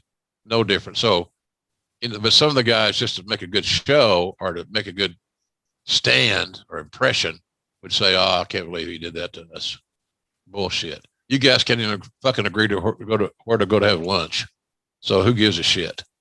And that's what it was. That's what it became. It wasn't that fluid. When you mentioned earlier about it being the deal, the big deal, the NWA title, and it was. And I'm still a big fan of the NWA and NWA title. But I don't think anybody would have said shit with a mouthful, quite frankly, with regarding this particular topic. Chat me up about what the World Wrestling Federation did to the Funks in terms of they changed their presentation. You start to see Terry bring out a branding iron. He's in his full cowboy attire, but he's also going to bring out a branding iron, use that as one of his gimmicks, which I get. But they're also going to rename his brother Dory, and they're going to call him Hoss Funk, a former NWA World Champion. We're going to change his name. And then, oh, by the way, we're going to add another Funk brother that isn't even a Funk brother, Jimmy Jack Funk. In hindsight, somebody who grew up on the Funks, what did you think of that? Didn't like it. Didn't see any need for it. But again, Vince is very adamant about owning his intellectual property. Yeah. And Walt Disney did. The guy that voiced over Mickey Mouse didn't own Mickey Mouse. Walt Disney owned Mickey Mouse. And because he could always get another guy to voice a cartoon. And so this is what, and Disney's world. So Vince has always traveled that same path. I want to own my own intellectual property. Somebody said, does Vince own the nickname, or does he own JR? I said, no, he only owns vowels. A, E, I, O, and U, you dumb fuck. No, he doesn't own my name. So as a result, I didn't like the Hoss Funk. I could see it relating, but but because they're from Texas, that's what they got saddled with. Why do you think I've been wearing a black hat forever? Oklahoma. Yeah. That's why. And in the beginning, I didn't like it because there's something else to carry on the road. at the end. But now, all these years later, I don't feel right if I don't have my hat on when I'm working. Right. So no, I didn't like it, but I like the fact that both those guys are getting booked, and they were bringing some of their own style and some of their own fundamental soundness to the presentation, which I always endorse. Let's mention some highlights for him here. He's going to main event Madison Square Garden in September of 1985. Even for a territory guy, it's got to be a big deal to main event MSG, does it not? Yeah, hell yeah. For all of us that got to work there. I can't tell you how excited I was first time I did a show in the Garden. I'd seen the Garden on TV on numerous occasions, whether it be the Knicks or, hockey, the Rangers, concerts. So to actually walk in those hallways in the locker room area, and all those pictures are hanging on the wall of talents that work there, not just wrestling talents. Matter of fact, the Muhammad Ali's, the Beatles, all these things. Here's this old fat kid from Oklahoma is going to sit at ringside and broadcast a show from Madison Square Garden. It was a huge thrill. And I can only imagine when you work the West Texas territory, understanding that they didn't have major, huge arenas. It was a cool deal. You're a performer. The world's most famous arena is that for everybody. So I'm sure he was jacked to the gills on that deal. Yeah, he's going to go 3.5 minutes with JYD, and then he's going to be on the very first pay-per-view, but he loses by count out in 25 seconds to Moondog Spot. And the rumor and innuendo at the time was Funk wasn't being pushed or featured. And supposedly it's because Vince thought this was another way of proving that the WWF product was superior to the NWA product. And sometimes when I bring things like that up to Bruce in a more modern context, like, oh, you bring this guy over from WCW and what do? First thing out, you beat him. Do you really think that's part of Vince's personality? I want to prove, yeah, I know I got this guy under contract. Yeah, I know I'm paying him money. But we've also heard, hey, I want to beat him and see what his attitude is like, or I want to make sure the fans know that we're the superior product. And a lot of fans were even sort of throwing the flag a few years ago at WrestleMania when Sting finally had his WrestleMania moment and Triple H beat him. What say you? Do you think Vince, even back then, had more of an axe to grind with the NWA? I don't know if the axe as much as he wanted to make sure everybody knew that that McMahon's brand was a superior brand in pro wrestling. And one way you do that is you bring in these established stars and he beat their ass with one of your guys. Right. So I think it was a little personal, but I can also see the business acumen in that regard to make sure that whatever you do, you always establish the fact that your brand is the top brand, and that more often than not, hey, look, we did the same damn thing on this, the angle of the, what was it called? When the WCW guys, The invasion. The what? The invasion. The invasion. Yeah. It's evaded my thought process because it was so blotched. And one of the reasons that it was blotched was the fact that what we're talking about right now, the other guys didn't have a frigging chance. Because, the invasion guys, and it also wasn't like it was the most star-studded invasion lineup, but it was the best we could put together because a lot of the stars didn't want to work. They were getting paid guaranteed money for sitting on their ass. Can't knock that. They've been working, they're bumped, they're tired, they're older, they're healing, and they're making huge money for walking out to the mailbox. And there ain't nothing better in this world than mailbox money, Conrad. I promise you. I can't argue that. Terry winds up working on top with Hulk Hogan for some shows. He even did a Saturday night's main event against him. In hindsight, do you think Terry could have been a good long-term opponent for Hogan? This is very much the heel factory era where it's just one big monster guy after another. That's what they really want Hogan with. Funk perhaps doesn't fit that bill, but he does bring out the best in his opponents. It feels like he could have had a really good pay-per-view build. Maybe not the first WrestleMania, but I mean, I'd like to see him versus Hogan at 2 instead of Bundy. What say you? Yeah, Terry could have been a great opponent for Hogan because Terry would have known how to work with Hogan to embellish Hogan's skills. But you know, McMahon was very cautious to not book Hogan with average sized guys. He wanted him to sell for a guy that was bigger than him. It's the same concept I used when I hired Mick Foley to book him with The Undertaker. You're looking for an opponent. And Foley was 6'4", 300 pounds. And I think that's kind of the same theory that we're talking about here in this topic, is the fact that Vince was going to make sure, and I don't blame him for this, he's going to make sure that Hogan was booked with the right guy that could create the right visual and the right dynamic so that when the Hulkster sold, it had more believability. Yeah. And so I think there's a lot to say for that. Protecting the golden goose who's now spitting out these golden eggs in the form of tickets sold. Well, it's not going to be too much longer, and Terry's had enough. Terry wrote in his book that the travel was just too much for him, which we hear a lot about the schedule back in those days. And that one morning his alarm went off at 6 a.m. and Jimmy Hart, his manager at the time, wakes up and asks Terry where he's going. Terry responds something like, "Jimmy, you caught me. I can't take it anymore. I'm going home. Going back to my girls." If there is one criticism of Terry Funk, it feels like maybe the only thing you could circle back to is perhaps he doesn't always give the best notice. Yeah.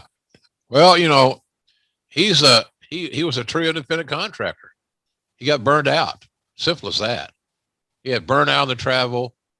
He got burned out on the fact that his push had been lessened.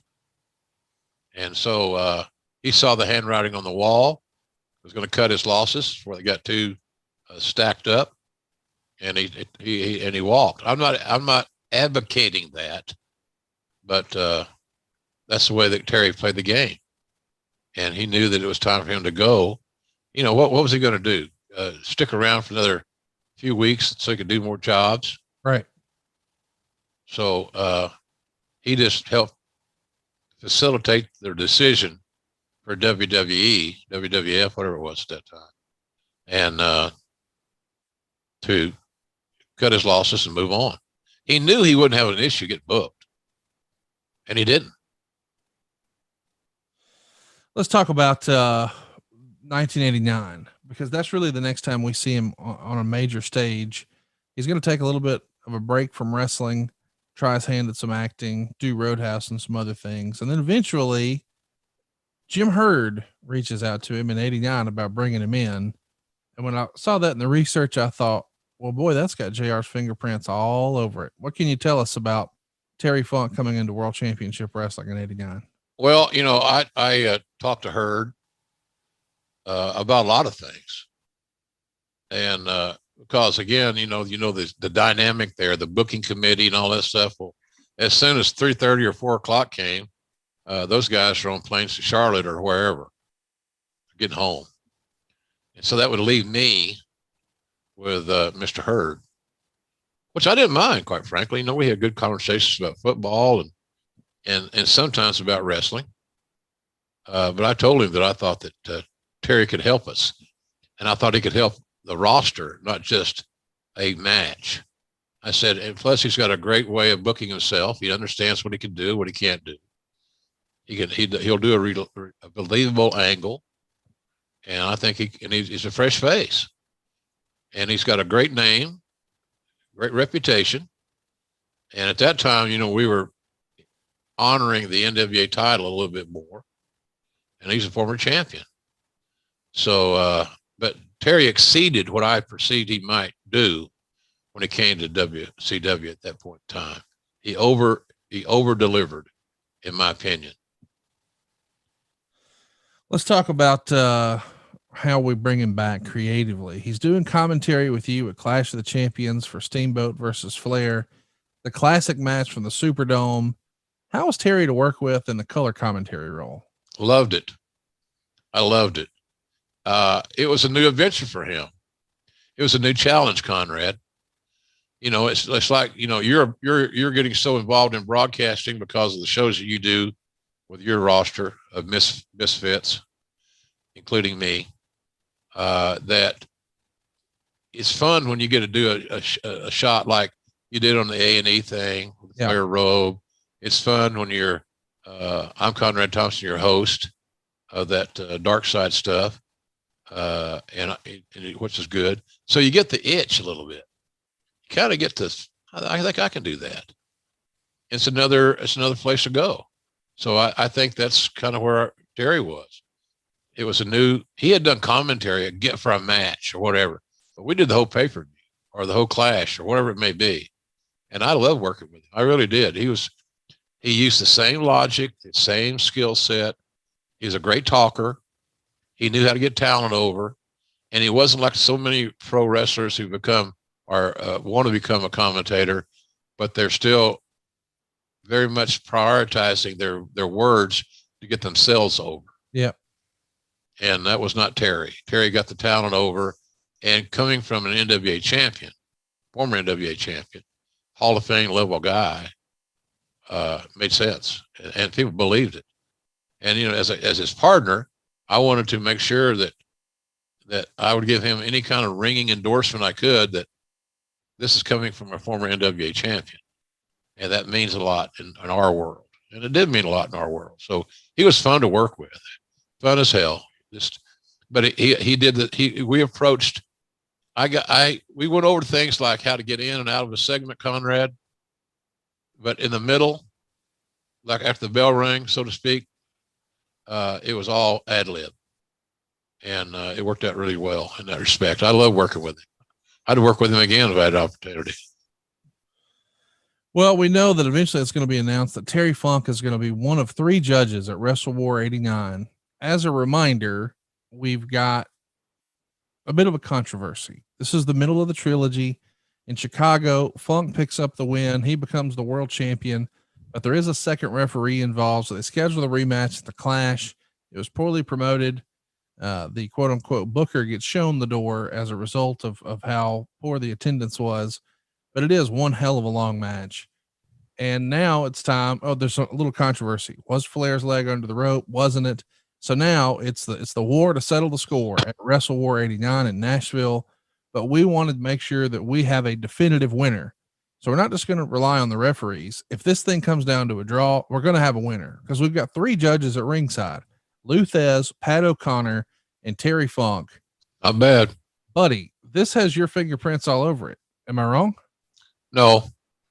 Again, we're trying to add credibility to the core product of pro wrestling.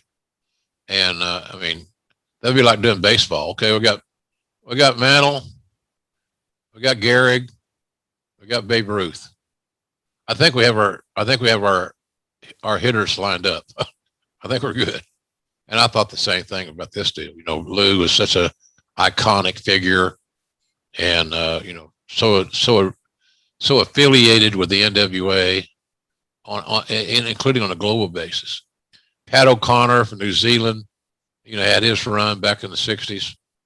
But he was available and he was accessible, and he look, these guys all want a booking. They all got paid. They got a payday. They were booked. And so I thought it was great. I really enjoyed what we did there, but I was not aware of all the intricacies of the post match. Steamboat and Flair go out and have another classic. Those some bitches could not have a bad match ever that I ever saw.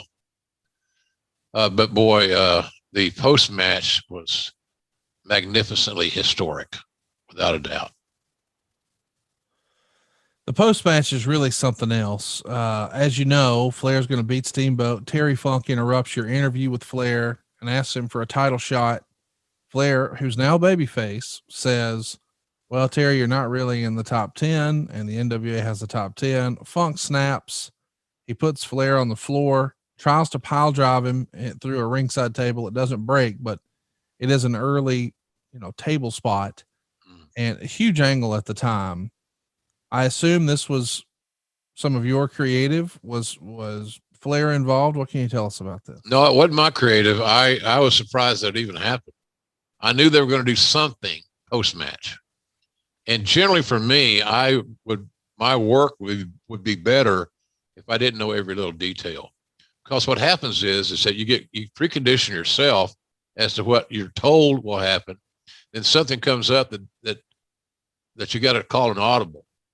And if you're so conditioned to what's going on, now you're processing, oh, this screwed up. I didn't want to have this screwed up issue in my mind. I want to call what I saw in a real way. And as authentic as I could. So I didn't have anything to do with that. I think that was, I'm sure it was Rick and Terry, and I don't know that how plugged in Rick was on the pile driver spot on the table. I will say that, Conrad, it looks like that once again, Terry was a trendsetter. Look at tables now. Oh yeah, big time. My friend, the Dudley boys, I did okay with it. Yeah, they made a living on the table. Devon get the tables. And then you get all these other guys doing spots. I've seen tables stacked up. I always think of Terry. I said, well, Terry started this whole damn thing with one table. Now look where it's evolved to. So again, trendsetter, visionary, so many little things that were perceived to be little things have become a part of our culture now in pro wrestling. Let's talk about the booking committee briefly. I know he's also going to be joining the booking committee. I think at the time it's alongside you, Ric Flair, Kevin Sullivan, and Jim Cornette. Does that sound right? Sounds about right. Yeah. As being part of the committee, he brings in a guy from Mexico. He knows real well to work a TV match with him. A little fella named Eddie Guerrero. And Funk wrote in his book, he was, quote, shocked that he didn't get an offer. And this match is sort of folklore now. What were the conversations about Eddie back then, as best you can recall? Same old shit, Conrad. He's too small. I see. You can peel the onion back over here and over there and whatever. Too small. He's 5'8", 5'9". And I love Eddie Guerrero. I hired Eddie Guerrero to come to WWE. That's how much I believed in it. But again, when you have active performers on a decision-making caucus, like the booking committee, it's hard to remain objective. And you have to pick your hills to die upon. Eddie, other than Terry, Eddie didn't have a real representative, didn't have real good representation on the committee. But Terry, knew him from the territory, and Terry had worked matches with Eddie's father. So there was a relationship there. But there's no doubt in my mind that you look at it now, it's a no-brainer. Why in the hell would you hire Eddie Guerrero? He's too short. He's too small. And he didn't have enough representation on the committee to get it out of committee and to make it a law. Let's also mention Jim Hurd. We talked about him when we first started talking about WCW, but he comes up in Terry's book and he brings up a conversation that he was having with Dick Murdoch when Hurd comes by and asks Murdoch, hey, what's wrong with the company? Which I guess Hurd would solicit advice all the time. Like, hey, what would you do? And just looking for input.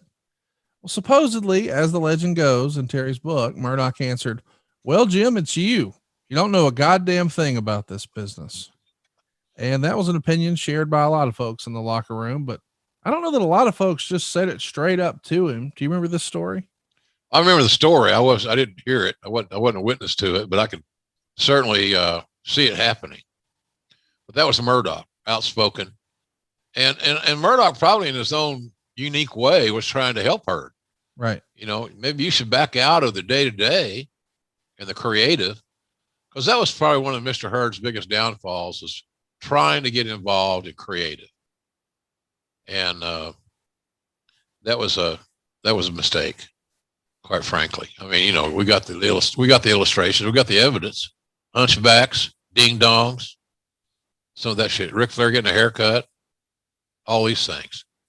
he wanted to be so involved in the creative that I think it was a negative, not a positive. Let's talk a little bit about his relationship with Ric Flair.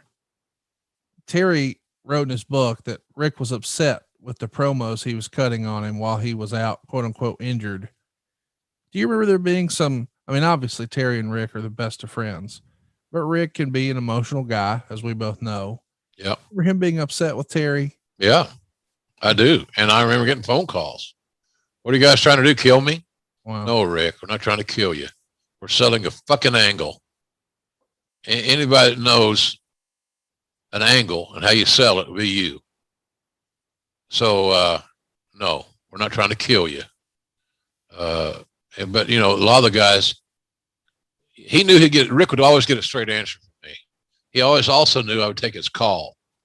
If some of the booking committee guys saw that Flair was calling them, they might just avoid that phone call as long as they could until they had to accept it. And I didn't have any guilt in that regard. I knew what we're trying to do. We're trying to get heat on Funk and make him a heel. And goddamn, he was middle-aged and crazy then. And we knew our hero was going to ride back in on his big white horse sooner than later. But yeah, he didn't like it. I remember we did an angle one time with, he's passed on now. He worked in the office. Ron, God damn, I just had it tip of my tongue too. But he came out, he looked a little bit like Barney Fife, had a Flair-like robe on. Yep. Remember that? Ron Ames. I think Ron died of HIV or something. Oh shit. Yeah, nice guy. He really was a nice guy, hard worker, did PR and things like that. But Terry sees him in the office and says, "There's my guy for play the part of Ric Flair." And Ron was about, like I said, he looked like Barney Fife. He looked like Don Knotts. And that was one of his impressions. He'd do it at happy hour. It was funny. Yeah, you're exactly right. Ron passed away in 1993. So, but a good dude. And all he did was he did a very limp woo. And that offended Nate. And again, it was like, you're really getting pissed. So this must be working. If you are pissed off, you're smart to the business and you're pissed off, it's working. Then it may be working to these other folks out there, as Hurd would say, the hinterlands. And it did work. You know, that showed that was a great marriage. And, you know, my God, Flair and Funk, are you kidding? So come on, Rick. So he got over it, as we all know. But he did get his feelings hurt. But he was out of the picture. He didn't want to be out of the picture, but that was the angle and how the angle was set up to sell. Somebody's got to be out of the picture for a while with this injury. And people aren't dropped on their head on tables outside the ring very often. So that's kind of where that was. But Rick was pissed off for a while about that. Let's talk about Ricky Steamboat. Terry Funk is going to main event Clash of the Champions against Ricky Steamboat, where Steamboat wins by DQ because Funk has repeatedly hit Steamboat with a ringside mic. And it's pretty amazing when you think about how timeless Terry Funk is. This is happening 14 years after he won the NWA World title, and he's still main eventing Clash of the Champions. But he's on a collision course with Ric Flair. They finally meet at Great American Bash in Baltimore, July 23rd, 1989. It drew the biggest and best gate WCW had until 1996. So quite the spectacle here. Yeah. Flair would pin Funk with an inside cradle, even after Funk debuted as new manager, Gary Hart. The match itself is one that fans still talk about. Flair occasionally watches this one. I know he called and asked me, "Hey, when was I wearing the purple and I wrestled Funk again? I want to watch that." What was that? Great American Bash 89, Rick. Yeah. Go out of your way to see it. It's a great match. Not my favorite they had. We're going to get there in a moment, but what a moment it was. What about Gary Hart though? Terry Funk is a hell of a promo. Why did we think we needed Gary Hart? Was it to make sure the fans booed him? That was a consideration without a doubt, because Rick had not made that full transformation into babyface land. Yeah. He resisted that, quite frankly, for a long time, because he had more fun being a heel. Rick loved to be booed, He loved that sort of interaction with the live audience. But he'd been around so long and so beloved and respected, more importantly, because of his work ethic and his skill set, that people were starting to cheer him anyway. But I think Gary would stack the deck a little bit more against Nate, therefore making it more easily to motivate the audience to cheer Flair, the underdog, because Gary was a looming figure on the outside. Gary Hart wasn't a small guy. He's probably 6'2" or 6'3". He had that great facial expression. And we didn't need Gary to cut the promos for Terry. Unless Terry wasn't there, then you had one of the great representatives that you could get cutting promos for this angle. But I think that was the situation there. And I can promise you that if Rick and Terry had not endorsed it and liked it, checked the box, Gary Hart would not have been in the picture. The talents made sure that happened for whatever reasons they may have had. Now, you may talk to Rick sometime at a family reunion or something. You might ask him, how did Gary Hart get picked? Right. Was that your idea? Was it Terry's idea? Was it? Because I don't know that it would have been Hurd's idea, but it might be. I don't underestimate that either. But I think that was the reason. Gary was such an established heel that he made. It wasn't he's going to make Terry a even more hated heel. He was going to make Rick even a more beloved new babyface. Well, Gary forms the JTEX Corporation, and Terry Funk and the Great Muta are put together, and now they're going to face Sting and Ric Flair at Halloween Havoc. Not in a regular match, not in just a regular old cage match, but an electrified cage match. Before we get there, we should talk about the buildup that got a lot of people upset. Terry Funk is going to put a plastic bag over Ric Flair's head in an attempt to suffocate him. Yeah. The legend goes that this got Mr. Hurd summoned to Ted Turner's office. Hey, the fuck are you doing down there? What do you remember about this? I mean, it got corporate heat. Yeah. And it got, I'm not so sure Ted gave a shit, but his board and his underlings, they did give a shit. A lot. Yeah. And so it was a major deal for a while. But nobody got lost their job. So I always say, well, it must have been, I'm sure Ted had to do this lip service. Cause obviously Terry was not going to suffocate Flair. I mean, that means death. So anyway, I don't want to say it got blown out of proportion. It should never have happened. But I can tell you that, on the corporate side, who looked at us as redheaded stepchildren anyway, they were pissed. Irresponsible broadcasting is how I remember that story. And, I'm sitting in a position, I don't know who's going to do it. And since what do? You got to call it, Conrad. I can back off my call, back off my intensity a little bit to not glorify it, glamorize it. But it is what it is. There it is. Look at it. You can see it. So it wasn't a good day at the office on that deal. Let's talk about the Thunderdome. No, not the one in WWE. The original one, the OG here from Halloween Havoc 1989. That's what we're calling this crazy electrified cage match. And the paper on the cage, there's lots of decoration, if you will. It actually catches on fire right before the match, which turns into a whole thing. This is a very WCW moment. What do you remember sitting ringside and seeing things fall apart here? Well, you hope that it could be salvaged, that we didn't, go down like the Titanic. I remember Great Muta spitting his mist. I think I recall that. And on the fire, I didn't know why we did that match. I don't know why we had to have an electrified cage. Now that's a Jim Hurd decision or influence, at least, that maybe the folks at Turner Home Entertainment thought was cool, and that happened often. But I don't know why we had to have that such a gimmick, because we had an amazingly personal issue, and he had some of the greatest talents in the history of wrestling involved. I'm going to let those guys decide what they want I learned that from Cowboy. What do you guys want to do? I want to work a return. Tell me how you're going to get there. What's in your mind? How would you book this match? But I don't think any of those guys sort of booked an electrified cage and all that bullshit. I mean, my God, look at the people that are at ringside. You got Gary Hart out there. You got Ole Anderson out there, 2 Hall of Fame guys. Look in the ring. Young, great Muda, who probably should have been the NWA champion at some point in time. That never happened. And I think him being Japanese was one of the issues. He didn't speak good enough English. So, you go back and look back in the 40s and 50s, some of those cats that were champion, excluding Lou, a lot of those guys were not great orators.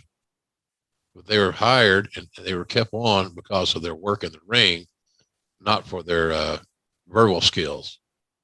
So I always thought that we missed the boat on Muda on that deal. But nonetheless, it was what it was. But the whole cage thing, it made a good promo. Yeah. Which is why I think that it was a Hurd Turner Home Entertainment concept. Because I just can't imagine the guys that are in the match creating that. Well, let's talk about how interesting this is, because Bruno is here. We're throwing everything against the wall here. Bruno's going to make his debut. He's the special guest referee. Ole's in the corner for Sting and Flair. Gary is in the corner for Funk and Muda.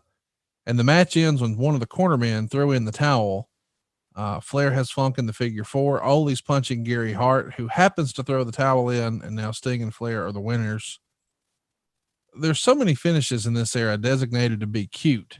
Yeah. Not very many that are decisive. In hindsight, were finishes like this hurting WCW long-term, do you think? I think so. I think it hurts any company, Conrad. Yeah. You can only slip on so many banana peels.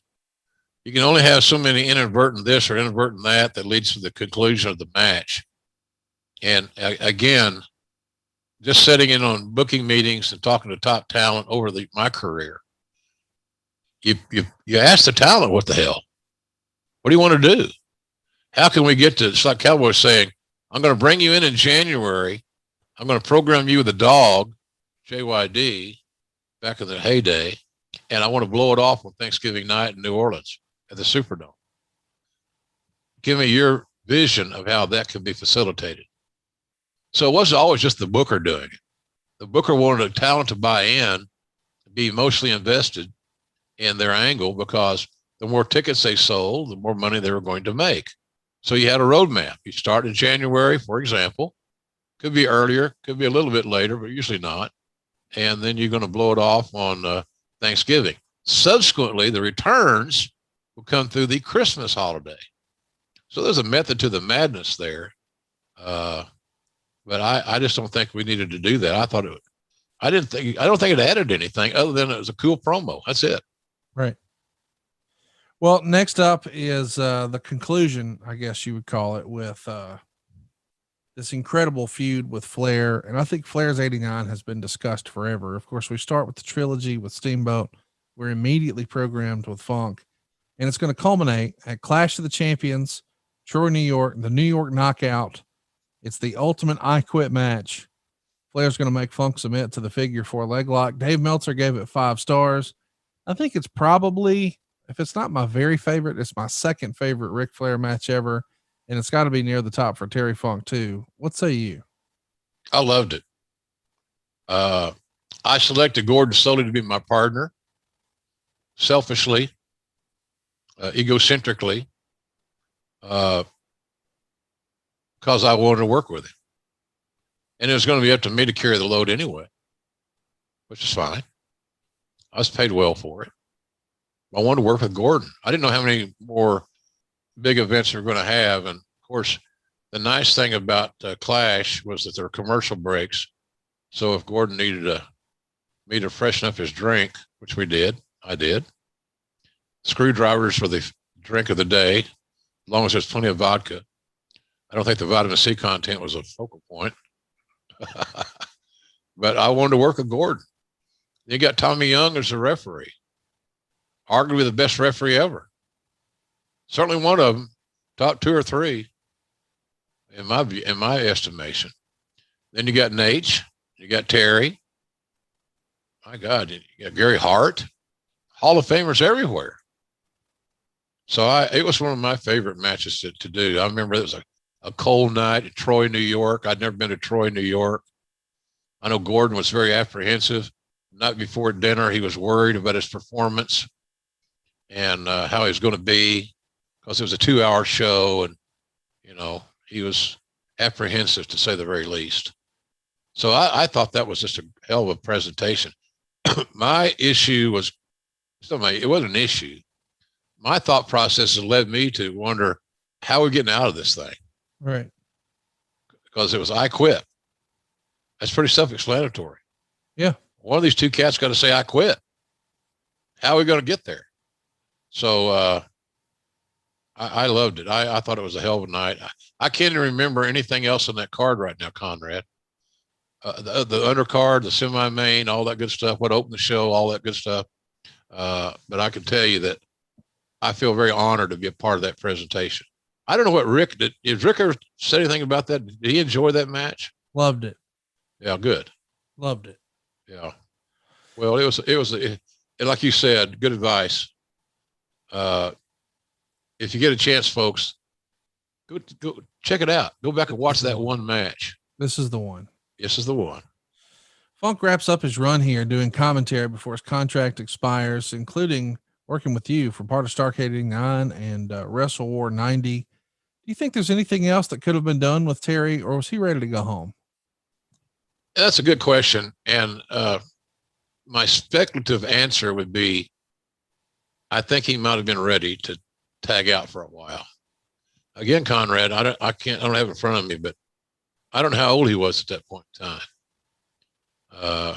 He was, you can do the math there because you're a mortgage guy. You can work your calculator real well, but he wasn't a young guy in 93 or 89 or 90. He's got to be in his 40s or early 50s or something, right? He was 45 in 89. There you go. So, when he leaves, he's going to be turning 46 years old here in 90. Yeah.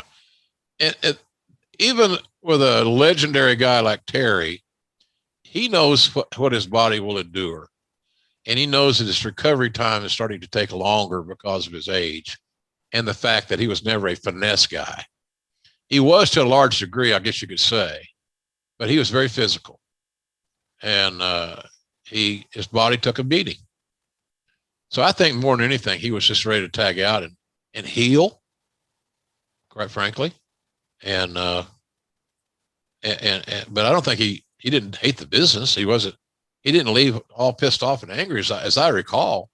And again, I had a little bit of say in who I worked with. So he gets 2 more shots. He and I working together, which should indicate to people with common sense, JR liked working with Terry Funk at the announce desk. And I did. So, because we didn't have long pre-games, we didn't have to go over. I've worked with people that had to have everything explained, and they would go behind my back and try to get more information on the finish. And I said, well, if that's what you want to do, then you can do that. But just don't share your information with me, because I don't want to know. I'm a broadcaster. I'm going to look at this like a ball game and look at it as it's live. Same today. Saturday night on TNT, I'm not going to know. Come here from sick of what's going to happen. I could. I don't want to know. Right. I don't need to know. So I don't need it. I'm not that big a mark. I'm a mark. If that's a decent word today, I don't know if it is or not. But I think that he needed to heal, and that's what he did. But he left under good stead. I mean, he had contributed a lot to the company. Oh yeah, a ton. And he had made money, and he got reinvented on national television. He's working a top program. I mean, come on, Conrad. He worked with Flair and Steamboat. Yeah, he had a great run, made a lot of money. It feels like he always knows when to come in and when to go out. He's going to do some indie appearances. He's going to spend some time with his old pal Jim Cornette and Smoky Mountain. And then he gets an offer to go back to the WWF. This is from Terry's book. I was actually supposed to work in the WWF in late 93. They called me about becoming head booker. They were doing their big Survivor Series show in Boston, and they wanted me to wear some silly outfit with a blue mask to be one of Jerry Lawler's knights, taking on Bret Hart and 3 of his brothers in a big tag match. Their plan was Bret was going to beat me, then take my mask off and put his finishing hold on the sharpshooter and beat me again. After that, they said I would become the creative head of the company, replacing Pat Patterson, my old friend. Patterson had gone from being Ray Stevens' tag partner to being the WWF's booker, but Pat was looking to step down and take it a little easier. I guess we should mention he wakes up the morning of Survivor Series and leaves a note for Vince that says, "My horse is sick. I think he's dying. I'll see you later." I remember that.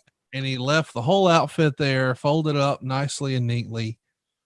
Thanks, but no thanks. He didn't want to get beat not once, but twice on TV after he had all this, I guess we should say, brand equity built for himself. Do you remember there being discussion of not only this piece of creative with the Knights, but we're going to have you come in and replace Pat Patterson? That's not something I've heard outside of Terry's book. I remember the match. Yeah. Lawler's Knights versus Brett and company. I remember that well.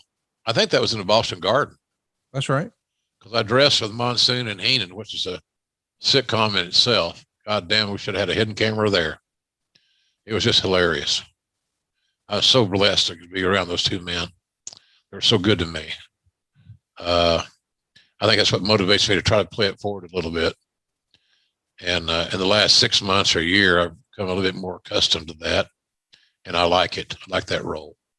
But I never heard the story about Terry coming in and taking over the book. Okay.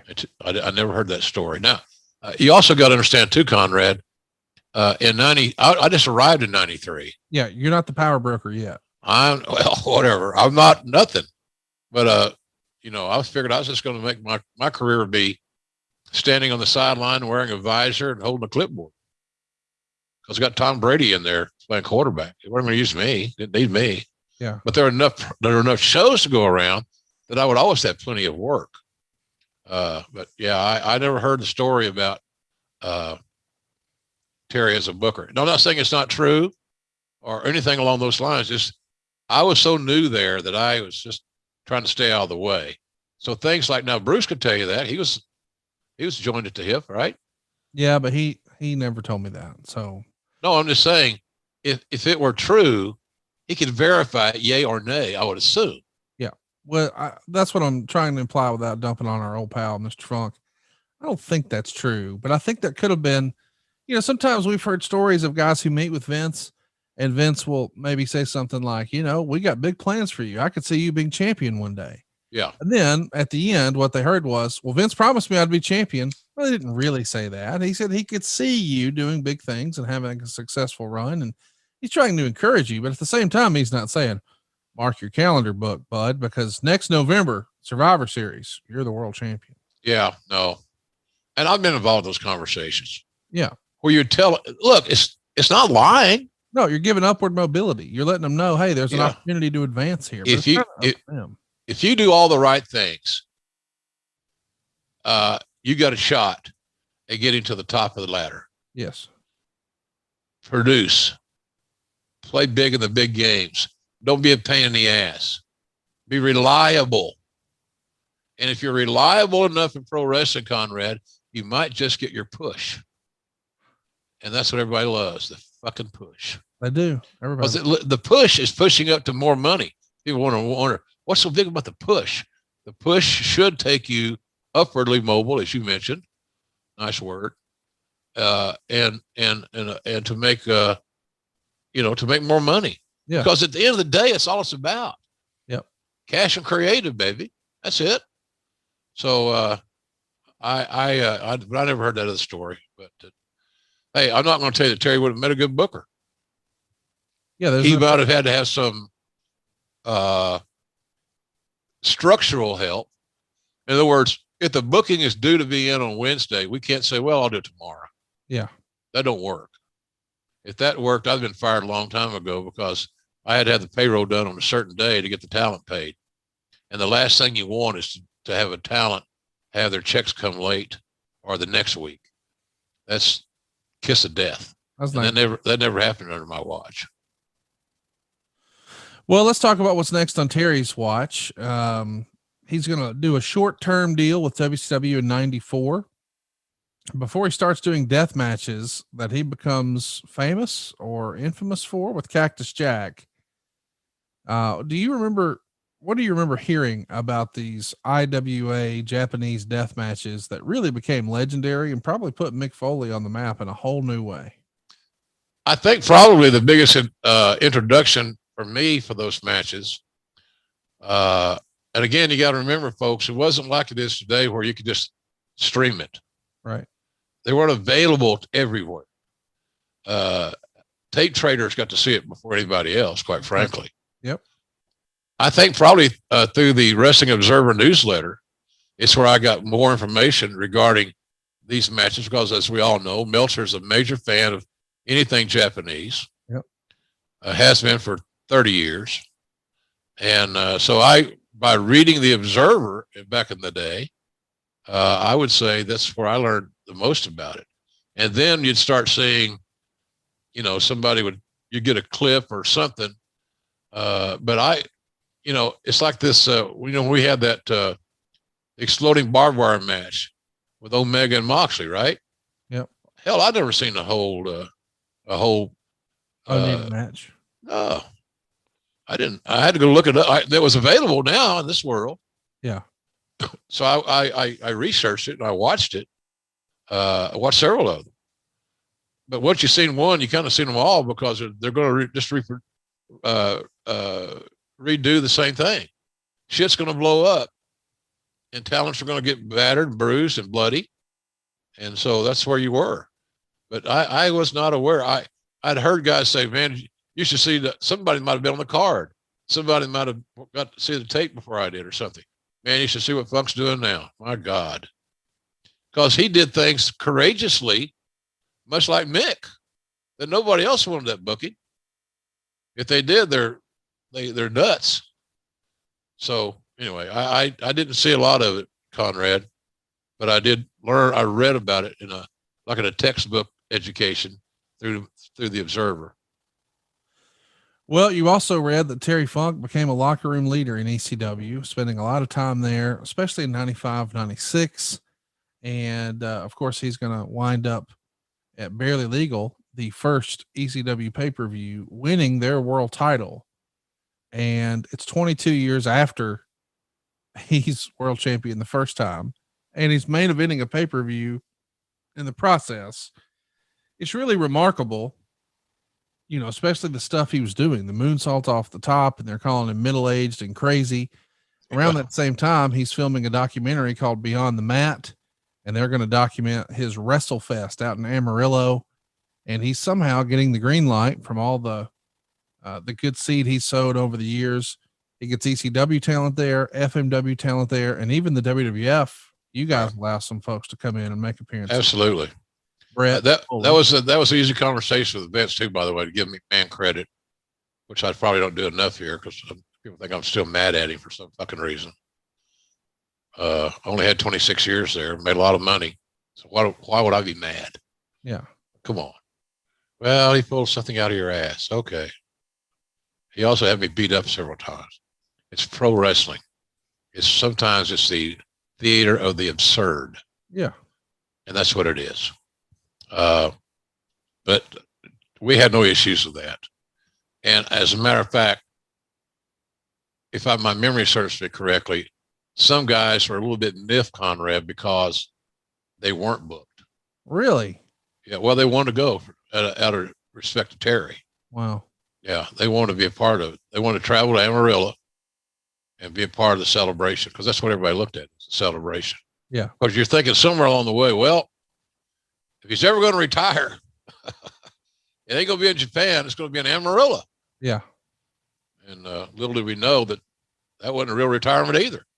Well, so that's what I wanted to ask about. On the heels of this, and by the way, Brett wrestled Terry in the main event. Brett gets the victory. He's the world champion. Of course, all old school wrestlers go out on their back, and Terry's the epitome of that. But somewhere around here, he gets a call. He wrote in his book, Jim Ross, the great announcer who had come to the WWF and had become Vince's right-hand man, was the one who gave me the call. I'm pretty sure Cactus had promoted to him and Vince the idea of us working together. And hell, if they didn't want me at all, they wouldn't have called. How does this come to be? He's retired. He's done. But you know what? We got an idea. Yeah, always got an idea, baby. Mick was a big, obviously, advocate of Terry. Terry's Mick's hero. Right. But I'll tell you something else. Me talking to Brett, the next time I saw Brett in person, was very eye-opening as well. Along the lines that Brett said something to the effect that he's better than most of the guys we've got now. Oh, shit. Well, he was. That's a hell of a statement, though. Yeah, from your champion. Yeah. And the fact Brett knew Terry was an honorable guy. And he goes to his hometown and is allegedly his last match, which we find out later certainly wasn't. And Terry puts him over. You could have worked the DQ. They could have worked the count out, all that horse shit. Yeah. But neither of those two guys wanted to have a cheap finish, Conrad. They wanted to have a match with a conclusive winner, because both knew how to win and both knew how to lose. Too many wrestlers today are so insecure that they think if they lose a match that it's killing them. You destroyed my push on a loss. You got to be shitting me. You got to be kidding me. Come on. Well, it's not. I'm just not comfortable with it. Well, then fucking get comfortable. Use your great, expensive goddamn resume that qualifies you for other six-figure or six-figure plus jobs, and go do that. Because it's a play. You're being cast. You're going to be a bad guy. You're going to be a good guy. Well, somebody's taking an arrow in this Western. Somebody's going down. My great hero, John Wayne, the goddamn Bruce Dern, that bastard, shot him in the back in the Cowboys. I still pissed off at Bruce Dern. So every time Bruce Dern gets shot or killed in another movie, I kind of rejoice. I think it's kind of cool. That's what kind of a mark I am to John Wayne, and that comes through my father. So, but Brett's, that's what I told Vince. I said, we got Foley, who's already establishing his niche for us, and now you got our champion endorsing this guy. So it wasn't easy. It was an easy sell, Conrad, to get Mick booked again, or excuse me, get Terry booked again. That would have been his second or third run in WWE, something like that. Yeah, he's been there a few times at that point. And he came under a new character. Well, what's fascinating to me is the way he left the whole Survivor Series thing. My horse is sick. Supposedly, and Terry wrote this in his book, when he sees Vince again, one of the first things Vince says is, "So how's the horse?" Yeah. Tremendous. Yeah. Well, Vince didn't hold the grudge. He let me hire him, bring him back. And my track record, without breaking my arm, patting myself in the back, thanks to Gorilla Monsoon saying, my track record had been pretty decent, bringing talent in. And Mick was so motivated to work with him. I also think that Terry's influence in our locker room was widespread. Yeah. He took the time to help everybody, and everybody needs to get better at what they do. We all do. What you do, what I do, we can all get better. Sure, of course. And Terry was the kind of guy that would take time to sit in a dressing room or locker room and take his time to go over stuff with talent and that needed help on putting their matches together instead of just working spots. He actually would tell them how to get into in and out of a hold that could incorporate their spots. It just wasn't indiscriminate freestanding spots. It tied together within the story that these cats were telling. So he was a big, was he on top and drawing huge money? Probably not. He was always entertaining. I think the most prolific thing I remember those guys is when DX showed them off the stage in that dumpster. You remember that? Of course I do. We're going to get there in a minute. I do want to ask about Chainsaw Charlie. Again, once upon a time, he's the NWA world champion. Just very recently, he was now the ECW world champion, and he's Terry Funk, but he's going to come in under a different persona, but it's not exactly a secret. Right. It's Chainsaw Charlie. And I've always heard that, I think this is a reference to his old barber, and it's just sort of an inside joke. What do you remember about this? Whose idea was it? And how did we get to, is it true, the famous Cornette story? It was his idea to have him come out of a box. I would say that Terry always came with an idea. I heard Leroy McGurk tell some talents in the mid '70s, when you work in this territory, when you get to your town, you have to have a way in your mind to win. You have to have a way to lose, and you have to have a way to do an open-ended finish that would facilitate a return, or more than one return. And so I'm saying that Terry never came to work without ideas. So I'm thinking anything that Terry, Chainsaw Charlie, some of the crazy shit that they did was largely initiated by Terry and then endorsed by Mick. And look, young guys like Billy Gunn and Road Dogg, they grew up in their lifetime. Road Dogg was the second generation guy. He knew the legend of the Funks. Of course. He lived in his dad. I'm sure his dad wrestled Terry Funk for the NWA title more than one occasion back in the day. So I think all those guys look forward to working with Terry, and whatever Terry said he wanted to do was for the betterment of the match. They knew he wasn't selling them a bill of goods, as we would say, to get himself over. Terry was going to book something that would be sensational, memorable, and help get everybody elevated that's involved in that presentation. So I'm saying that Terry, the box thing, hey, Cornette would remember that stuff real well too, no doubt. So I just think that I think Terry was the leader of the pack and the creative. What did you think of the presentation, Baby Powder and Pantyhose? It was entertaining. Yeah. It was different. It was unique.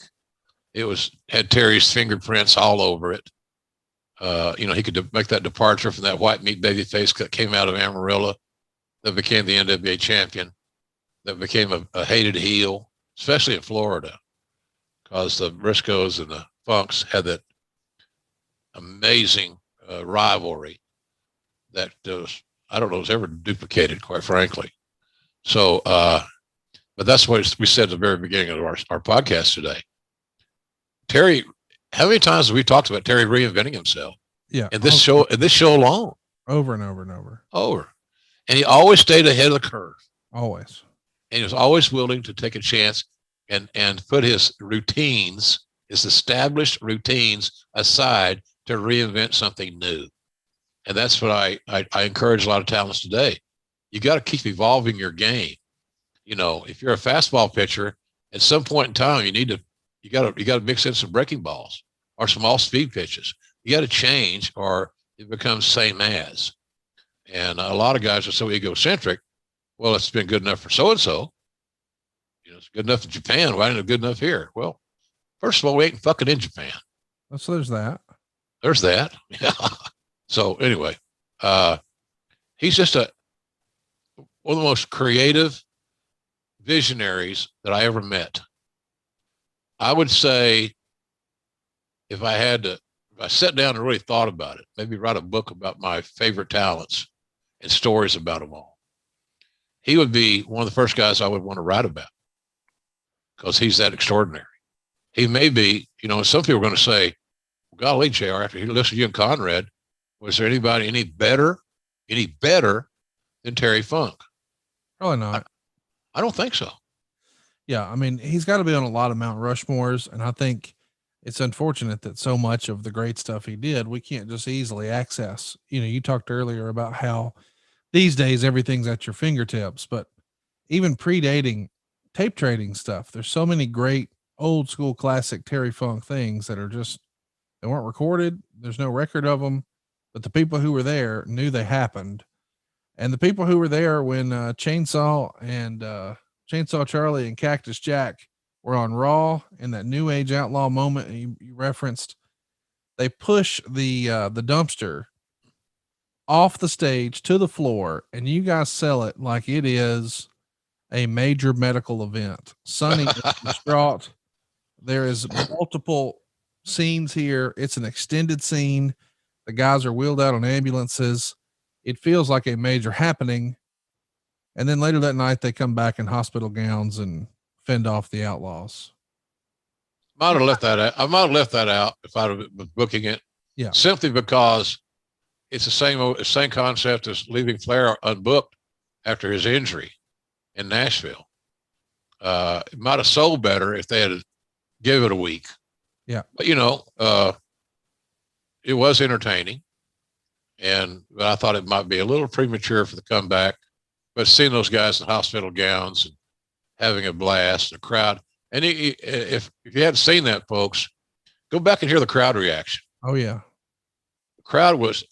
They go JR is wrong here, which happens a lot. But god dang, man, they were just, that crowd was electrified. They loved that combination of Chainsaw Charlie and Cactus Jack. Yes, they did. And by the way, we finally get our WrestleMania moment for Terry Funk. It's long overdue. It's Cactus and Chainsaw versus the Outlaws. It's a dumpster match. They go 10 minutes and 1 second. Meltzer would say Funk wrestled as Terry Funk instead of as Chainsaw Charlie with no reason being given. Not much wrestling, but it was a typical gimmicked brawling match with some creative spots. Gunn power bombed Funk into the dumpster. They wound up brawling backstage with Jack hitting both men with hard chair shots and put them on a forklift. Funk got behind the wheel and deposited both of them in a dumpster for the title win, 3 1/4 stars. And supposedly the power bomb on Funk into the dumpster by Billy Gunn really messed Terry's back up. And the next night, some major stuff happens. Sean Waltman shows up. He's jumping ship from WCW. Now he's joining the WWF and officially joining DX. And now it's official. The New Age Outlaws are official members of DX. Triple H is now the leader. Shawn Michaels is out. And the new crew here is going to help the Outlaws regain the tag straps in a steel cage match. And Funk's back has a bruise on it the size of a freaking watermelon. Yeah. So he can't do much. So they handcuff him to the cage and they just beat the shit out of Foley. In hindsight, this is a big night for the company, is it not? Yeah. Yeah. And all those great talents got involved, and I can promise you this, Conrad, that every talent involved in that presentation had something to say about the finish and the presentation of that whole program. Triple H had something to say. All these guys that were involved had a piece of the action, creative action. So it was big time stuff. And it's all based on the fact that, we go out there to good old lonely Amarillo, home of the 72-ounce steak challenge. Conrad, I told the story, Conrad. Klondikeville ate 2 of those in one setting. Yep. 72 ounces. Big old steaks. So, and I get this, Mick Foley still singing the praises of Terry. And of course, then Bret Hart chimes in with his 2 cents, which is very valuable. And all of a sudden, we bring him back, him being Terry, pronoun boy. He killed him. Sting. Oh, sorry. Had a moment there, Conrad. I hear that happens a lot. And then all of a sudden he gets his WrestleMania moment, along with a WrestleMania payday. Good ending, man. Good ending for my friend. And we're not all the way done, by the way. Since he's injured, though, we're going to send him out in style. We're going to have Mick Foley turn back into Dude Love, but this time he's a corporate stooge. But the way we get there is a Falls Count Anywhere match. It's the Raw main event. Terry Funk versus Mick Foley. Pat Patterson's the referee. Stone Cold is on commentary. The guys beat the shit out of each other in Richmond, Virginia. Go out of your way to find it on Peacock if you can. Ultimately, Mick gets the win and then promptly turns into Dude Love by dancing with Vince McMahon on stage. I know the show is about Terry Funk, but what a moment this must be for Mick Foley. Your hero, your mentor in the main event, Stone Cold on commentary. the Yoda of wrestling. Pat Patterson is your referee. And then the most powerful man in wrestling is going to be your new on-screen cohort as you turn heel and go with the persona you created as a kid. It's a dream scenario for Foley, is it not? Oh yeah. Are you kidding me? It's like if he could have booked it if he had complete autonomy, he meaning Mick, pronoun boy, then he would have booked the exact same thing.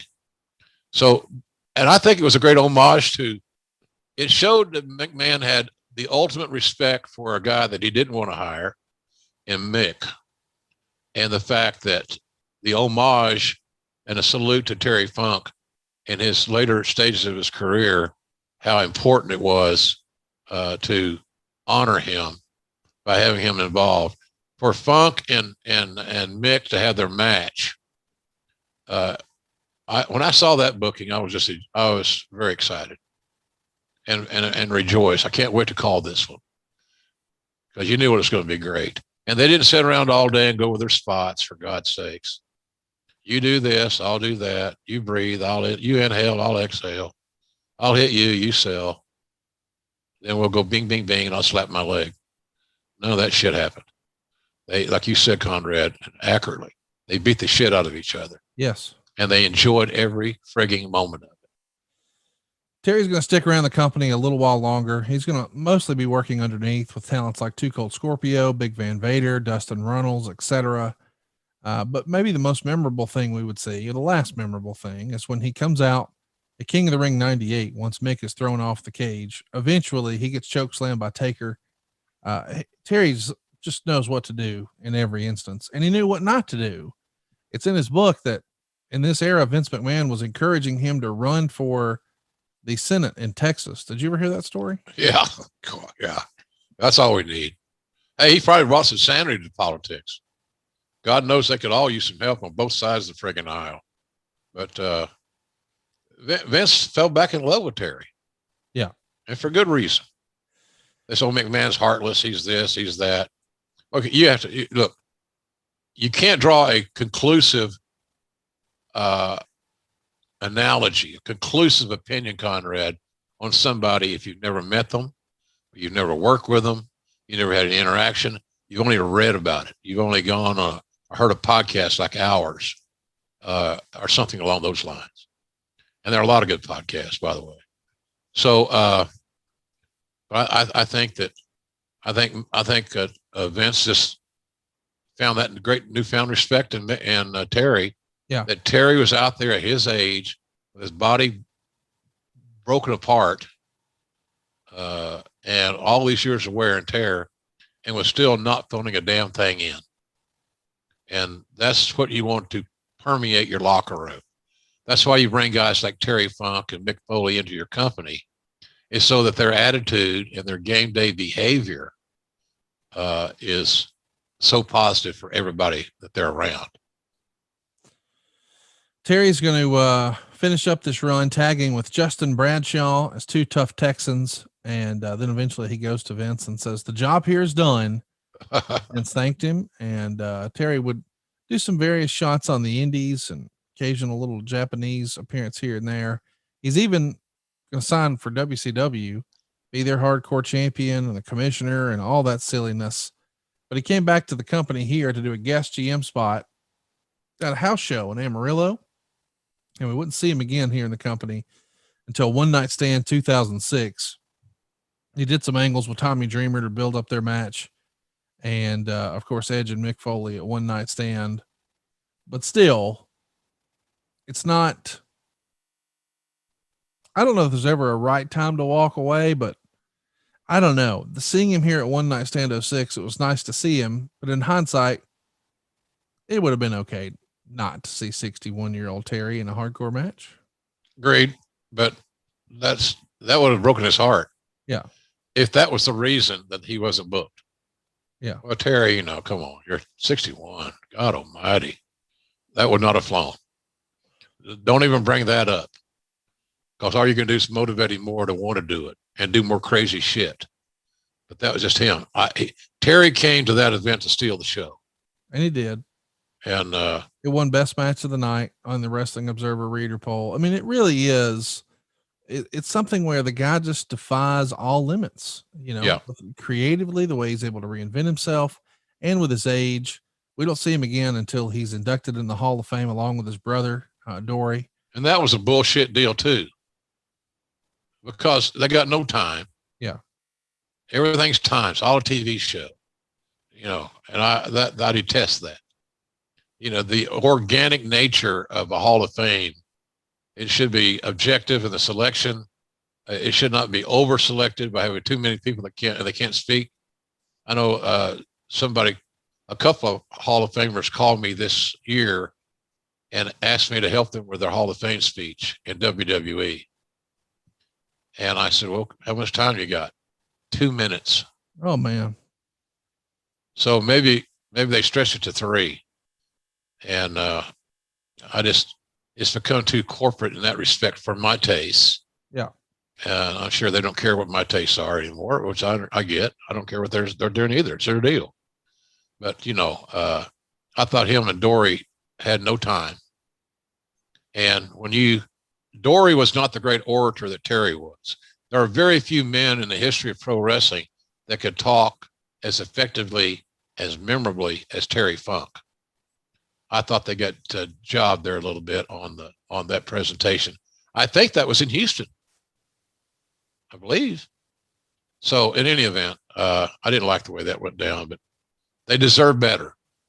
But I'm sentimental, and I still believe they deserve better. It's my story, and I'm sticking to it. Let's talk about his legacy in the business. I guess we should mention, unfortunately, his wife, Vicky. They got married August 14th, 1965. They were together her entire life. Sadly, she passed away March 29th, 2019. Any memories of Vicky you can share with us? Oh, yeah. What a great woman. Fun as hell. I remember, it's funny. When I think of Vicky, I think of Jan, my Jan.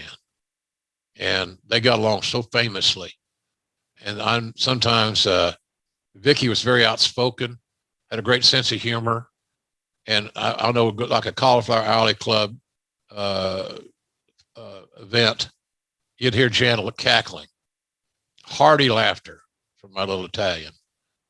And you could look around, and there she sat talking to Vicky.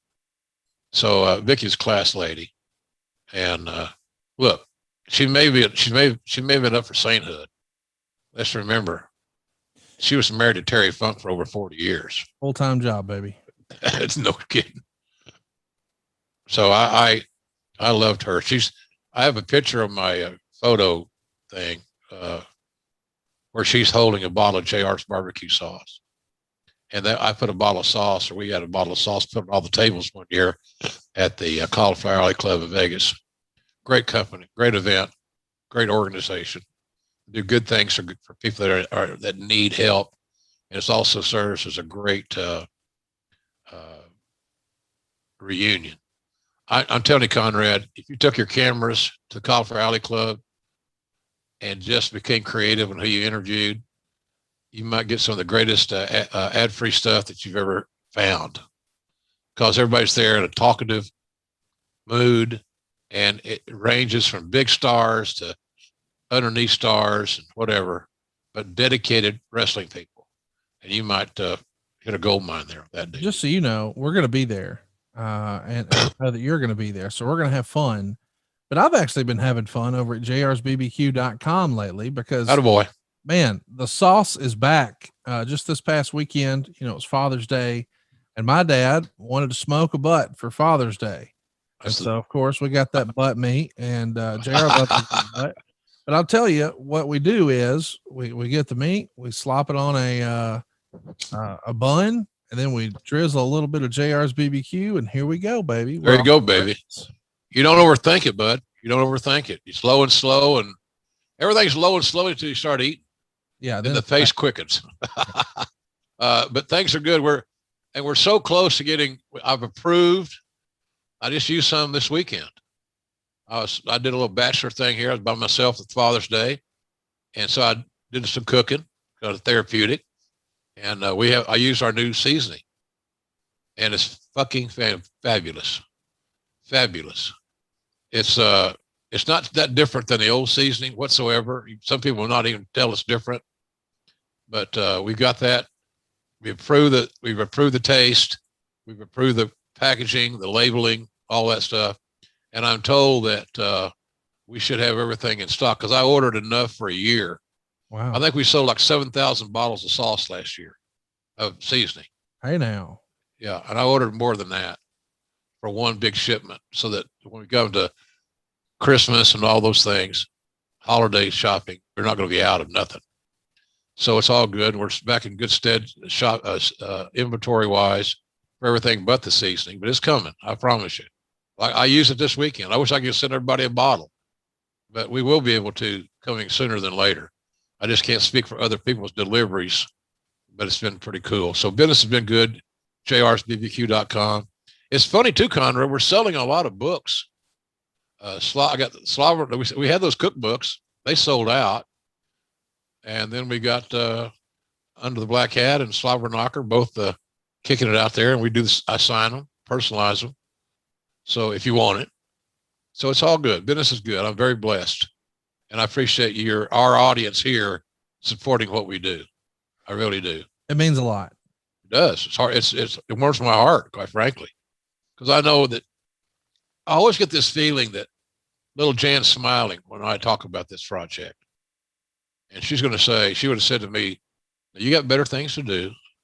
You got too much on your plate. Slow down, honey. Well, honey can't slow down. I'm afraid to slow down. And I'm just not going to do it until my number's called. But I hope people will just bear with us on this seasoning issue.